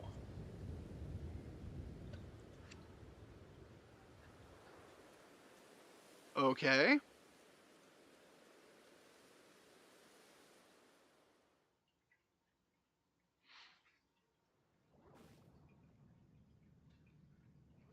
Some sort of dreadful energy seems to be pouring from the rift in space-time. Now the entire sky has gone red. I've word from the commander. You're to report to his office at once. Man, why do I look so sad? Obviously things aren't great, but that almost looked like I was afraid to come here. The way the sky has changed. It is ominous. Very ominous indeed. What's this about, Commander? You did call us here to discuss the quelling of all the nobles, didn't you? That can wait. There is a more pressing concern here that must be addressed. The first strike of that strange lightning, the one that drove Cleavor into a frenzy, it struck the night that Ian fell from the sky, did it not? It only seems natural to think that the two events might be linked in some way. Who or what are you really, Ian? I thought I was a Survey Corps member. Indeed, you've done all I ordered, but that does not answer the question of who you really are. You came from the rift, as did the lightning. You're connected to these frenzies, are you not? And here we have it. Did you think to gain our trust by quelling the frenzies you yourself brought about? And having gained our trust, what then? What is it you're really after here? Hold on, Commander. There's nothing to suggest Ian has wronged us. Exactly. And besides, do you really think he's got the sort of fearsome power it'd take to make all this happen? Let me ask you in turn, can you prove beyond a doubt that he is free from guilt? Hold on, no. This isn't guilty until proven innocent. This is innocent until proven guilty. This person, this stranger, appeared out of a rift in space-time. Who here can guarantee he is who he says? Who here can guarantee he is to be trusted? Who here can guarantee that I'm a threat? But no one can do that. You're asking us to prove a negative. How is anyone supposed to prove the absence of all doubt? Come on, let's be reasonable. What is Ian supposed to do then? He will be given the chance to investigate this latest disaster, but not as a member of the Galaxy team. He remains a suspect unless he can clear his name. There are those in our village who cannot trust a stranger like you who fell from the sky, and so I must ask you to leave. You are no longer welcome in the Galaxy team. Consider yourself banished from this village until you can explain why these calamities keep befalling our good people. No. Until you've restored our world to its rightful state and proven your innocence beyond a doubt. Is that clear, Celine? Guy went full bullshit on me. Yes, sir. How can you act so heartless? Don't you believe in Ian? Do not attempt to intervene on this behalf. I will do what I must as the commander of the Galaxy Expedition Team. But I have not forgotten your deeds, nor the unusual skill you have displayed. That is why I have chosen to let you walk out of here free rather than clap you in chains. My guy, you are going full batshit. You're to be expelled from the village. Why? Orders are orders. Let's go. Alright, well, bye guys. Look, I'm coming. Calm down, lady. I would like to stop off and buy some revives, though. Can I? Oh, wow. I can't even buy any items. Can it really? Can what be true? I have done nothing. I was thrust into this world, and frankly, I've been helping you guys out all along.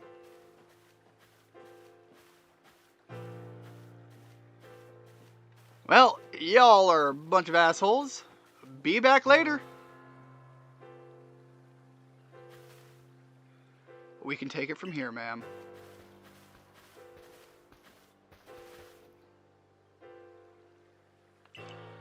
Understood.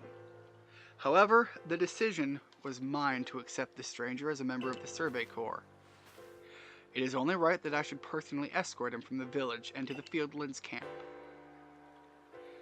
I'll also see him off, as will I, naturally. I'll allow it. That's one hell of a way to make an impact. They all turn so quickly, too. Yeah, that's the thing, like, either somebody was sowing seeds of dissent the whole time, or I was never as welcomed as they really wanted to play it off that I was. Because otherwise, this 180 is a hell of a quick about-face. Then I'll mark you all down as bound for the Fieldlands camp. Safe travels.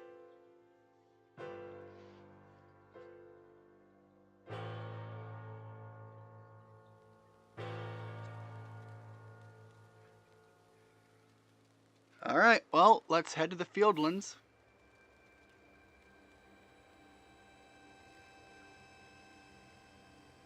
I can't believe the boss would do this. You were acting on his own orders when you quelled the frenzied nobles. Quite right. Moreover, even if you did happen to fall from the sky, that hardly gives you the power to turn it red. This is utterly intolerable, and I might add, absurdly unscientific. As a man of science, I must fight such illogical thinking tooth and nail. You must not. You will only cause Ian more pain if you are driven out as well for defending him. However, there are others who might offer help. You've been an aid to both the Diamond Clan and the Pearl Clan. Of course, perhaps Adaman or Irida might take you in, though I'm afraid they've both already returned to their respective settlements. Perhaps you could try to go find Leon first. He's likely to be at the Grand Tree Arena. Don't die alone out there. Oh, that's a heavy one. That's an order. I will ensure you have all you need to complete the survey the commander has tasked you with.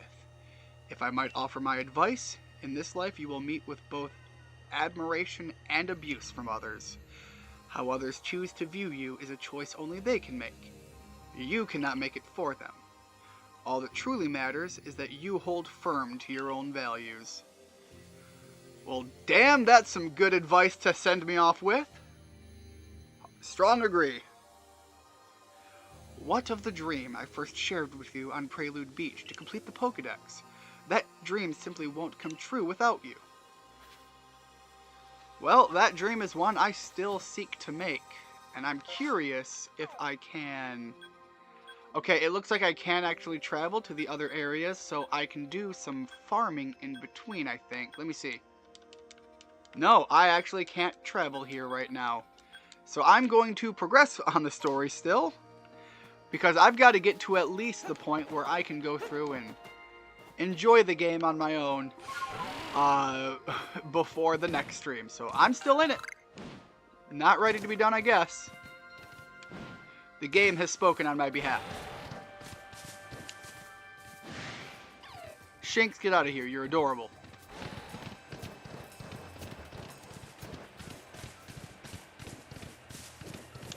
Ooh, alright, almost ran over the Starly there. Glad I saw the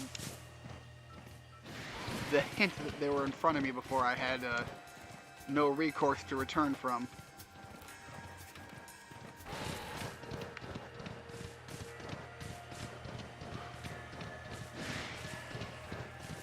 Alright, where is the... I think it might be over that way. The bridge across the river. Although, not that it really matters, I have a swimming Pokemon now. Yeah, it's right there. The shallow section that I can cross in.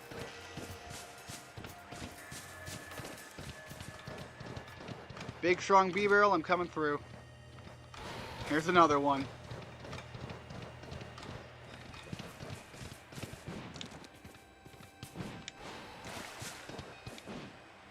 Alright, we're getting close to where we want to be. Up and around, yep, over here.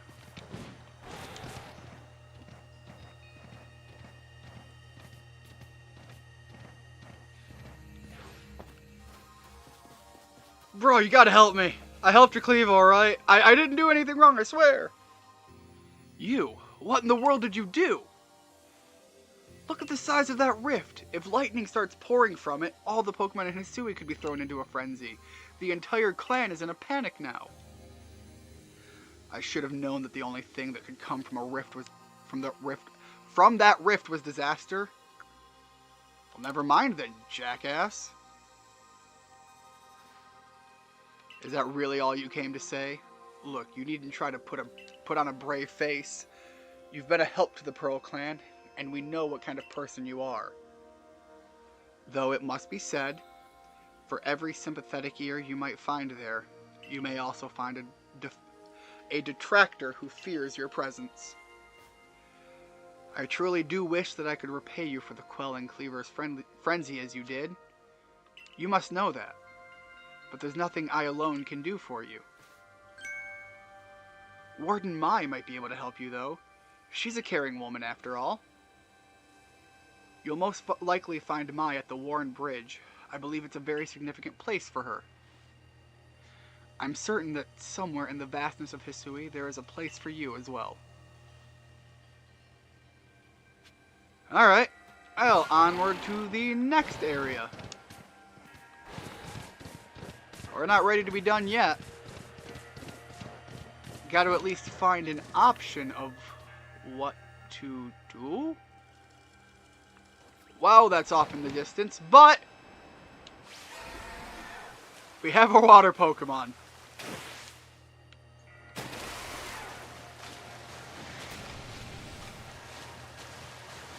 Look at all the Magikarps, though. Also, this water... it was also looking green from the Magikarp I saw there, so Man, something is really up with this difference. This isn't just some small, subtle change.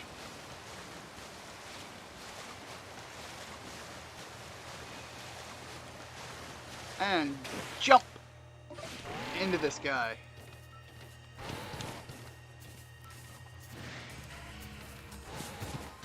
I actually haven't been here before. Alright. What can you do for help? My, what a frightful sky. Such a disturbing sight would be enough to put anyone ill at ease. You don't know what brought this about, do you? That's what I'm trying to figure out. I suppose it was too much to expect that you could already have an answer to all of this. I heard from our leader what happened. You can't return to that village of yours, can you? But I'm afraid the Diamond Clan cannot be the ones to save you. The Diamond... The Diamond Clan could end up at war with the Galaxy team if things went badly. I think you would regret that as much as anyone. The Great Weird Ear took a liking to you. I want to offer you my support, but forgive me, I cannot help you in this. Do not abandon hope. Time solves all things. And besides, you seem to have a talent for making your own way in the world. I have no doubt you'll continue to find a path to walk.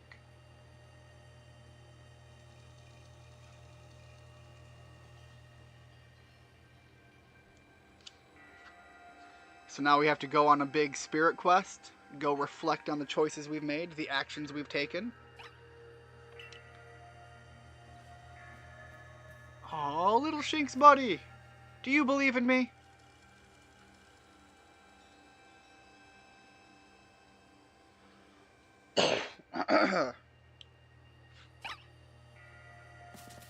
At the very least, the Pokémon believe in me.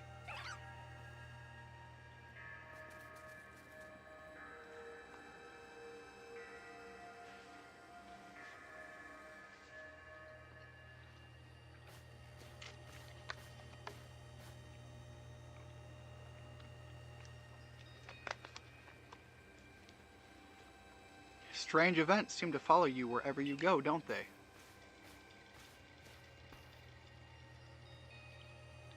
Found you at last, Ian. I've been looking all over for you, you know. What would I do if I were to lose one of my favorite customers? Don't worry, I've already heard what happened. A good merchant knows well the importance of staying abreast of all the latest news. It seems you're in quite the pinch. No place for you among the Diamond Clan or the Pro Clan. To say nothing of how poorly the Galaxy team has treated you. Pokemon greater than people. Volo saves the day. Yeah, I was getting skeptical on Volo, and now Volo's coming in to be the hero we all needed. And absolutely, Pokemon better than people. Same thing with the real world. Pokemon better than people. I mean, animals better than people. But not to worry. There are still corners of the Hisui region where we can stash you away in secret. I know a spot that will be the perfect hideaway. Leave it all up to me. Still skeptical, still confused by his actions here.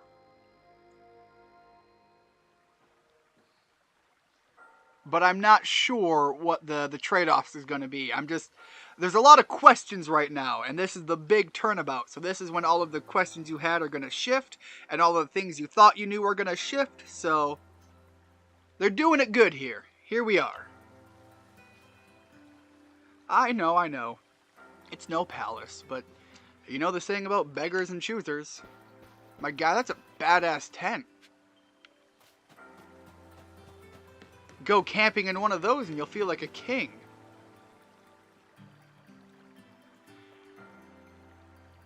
I'm sorry, ma'am. What? Shirking your work to come pester me again? Even beneath a bleeding sky, you never change. Always a pleasure, Mistress Kagita. But I'm afraid I'm not here today to learn more of Hisui's myths and legends. No mistress, thank you. Just Kagita. And this is? Why, Ian is the man of the hour. He's the one who quelled the frenzy of all the Pokemon nobles, believe it or not. Ah, the poor wretch you spoke of, lost in time and space. So we've talked about characters resembling other characters. I'm getting a little bit of vibes from Cynthia here. Dear me, Lost One, it seems I'll be able to fulfill my duty at long last, thanks to you. Duty? But also, how did even the wardens hear of the banning already? You're hopping onto the evil plot scapegoat the foreigner idea? Not a bad avenue to take right now as far as a theory goes. Indeed. Then again, you know, we did sleep it off. Maybe there is a information pathway. I don't know. Both Volo and Kagita give off heavy Cynthia vibes. You're not wrong. I didn't even think about that for Volo, but you're kind of right. Indeed, I am to guide you, Lost One, for the task of preventing great disaster falls to you. The rift in space-time must be mended, lest time and space themselves be thrown out of balance. But come, you may enter my dear hideaway. There's much to be told. Also, never even crossed my mind. I'm a 15-year-old kid in this game. Volo is a monster of a man. The space-time rift is said to be a portal to innumerable other dimensions. In one such realm, far and farther still from ours, dwells almighty Sinnoh. Oh! Okay, which one are we gonna back? It's gonna be, obviously, it's gonna be neither or both, but I think that's just up to your interpretation of the statement here. So if this decision matters in any way, shape, or form, technically we did Brilliant Diamond as a Nuzlocke, so I'm going to take the pearls here just because we're doing a stream and it's the counterpoint. The Pearl Clan's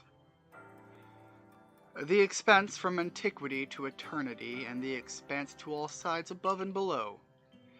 Time traces the path we tread from here and now into the future, while space yawns all-encompassingly, surrounding us in every direction. You see, don't you? The two together, time and space, comprise all creation, the universe. How can one claim that either is greater than the other, as those two clans do? I mean, conceptually, they are separatable in two topics, so I'm going to say you really can't. Perhaps the truth is clearer to a wanderer such as you, one who has known other ages. Now listen, and I gotta say, I love that outfit this character has. Really mysterious, really cool. Anyways, now listen, Lost One, here is what you must do. Hisui holds 3 lakes of great importance. I've been to them. I like the lakes. I forgot to go check on the lakes again when I got back with my water Pokemon, so thanks for bringing that up. At each dwells a Pokemon said to embody one aspect of the mind. Complete the trials each will set you, and bear their gifts to the shrouded ruins. There you may receive the red chain. With it, perhaps you can bind the world together. Bind the world, you say? You mean it won't close the rift? Kindly spare me your doubts, young man. I know the old words and what they bid us do. How true they are isn't mine to know. And regardless of their truth, I am bound to pass them on. How callous of my ancestors to leave their legends to their children without a thought for the hardship it would cause them. But here we are. You know your duty, and you'll do it, won't you? I'm down. Let's go. There is nobility in knowing what must be done, and seeing to it. The Arc phone is beeping. You can see the locations of the 3 lakes marked on your Arc phone. Mistress Kagita's got a lovely workbench here, and if you need materials, I'd be glad to help. I'm always happy to do business with you. What about the pastures? That is a problem, isn't it?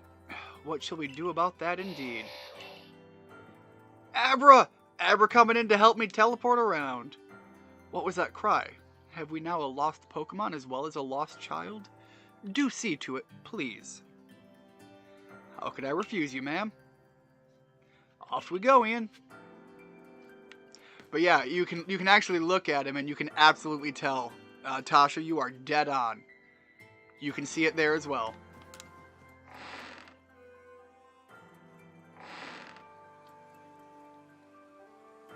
Hello, hello, it's an Abra. Where did you teleport in from, little fellow?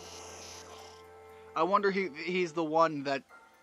I think we're about to figure this out. He's the one that's been in the office with the lady the whole time. You take a closer look at the letter. To Ian.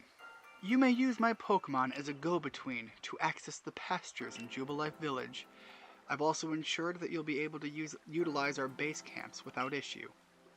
I have every confidence in your ability as an Adept Survey Corps member to bring this bizarre situation under control promptly. Sincerely, Celine, Survey Corps Captain, Galaxy Expedition Team. Good tidings from the letter, then? Yeah, I'm gonna go with yes. Yo, Captain lending a hand like all hush-hush? Good noodle, Captain. Now then, so we're to visit the 3 lakes. It doesn't sound like an easy task, that's for sure. It sure would be wonderful to have a kind soul who might help us out. Quite the opportunist, aren't you, Volo? Such a consummate guild merchant. Alright, we're getting the new team together. Squad's gonna roll out. Solve all of the world's problems all at once. Done and done. I've managed to reassure my people for now. The wardens are keeping a close eye on their nobles, too. Seems all's quiet for the moment. And so here we are. But still, we'll never get away with openly aiding you. If we were to undermine the commander's direct orders, relations would grow strained. Long story short, we want to help, but without drawing attention, so it'll just be one of us. Me or her, it's up to you, though the answer should be obvious. No, hold up, no,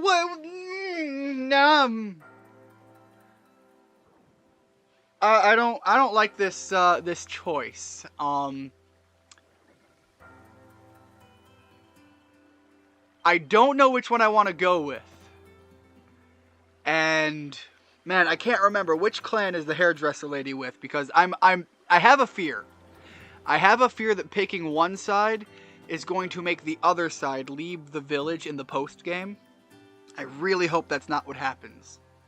Personality-wise, I actually really like Adaman, but I seem to think that the character that I want to stay in my village was tied to the Pearl clan, and I can't remember. I'm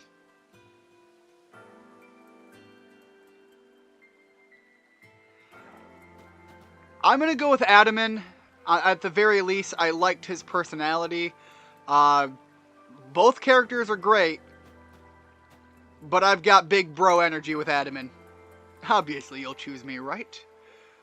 Who gave you that Celestica flute in the first place? That's right, this strapping young man. Oh my god. Man, don't...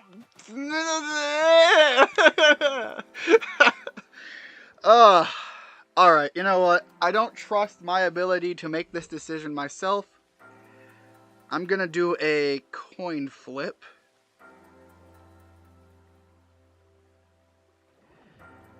Heads, I'm gonna go with Arita. Sorry, I had to look up the name. Tails, I'm gonna go with Adaman. Just gotta Google coin flip. Alright. Decision's made. I trust the power of the luck of the coin flip. which means we're going with Arita.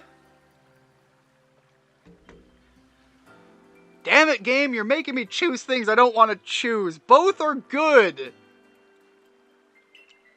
Of course you'll choose me. I was the one who got you what you needed when you first set out to quell Cleaver. You and I made his bombs together. That's a little weird tie-in, but I can't question the authority of a randomly flipped coin. I choose you. Just what I would expect of you, Ian. You made the right choice. You won't regret it. So then, the leftover leader will... Leftover? Think again. Ian trusts me enough to leave the tough job up to me alone. I'll be keeping an eye on the commander so I can let you all know if anything happens. Thank God, they still play it off like he's super important. Of course, of course. And the lucky chosen one comes with us to the lakes. We can fill you in on the details as we go. Well, the first task will be to decide which of the Hisui region's 3 Great Lakes to visit first. But yes, we should get moving. I'd rather we walk this road together, but if the commander were to get wind of it, it would only make things worse. I'll meet you at whichever lake we choose. Alright, Arita, you and Ian. Well, you two do what needs doing. Alright, the Trial of the Lakes. All 3 missions active and ready to go. And it seems like, at this moment, where's Abra? I can, oh wait, that's for my pasture?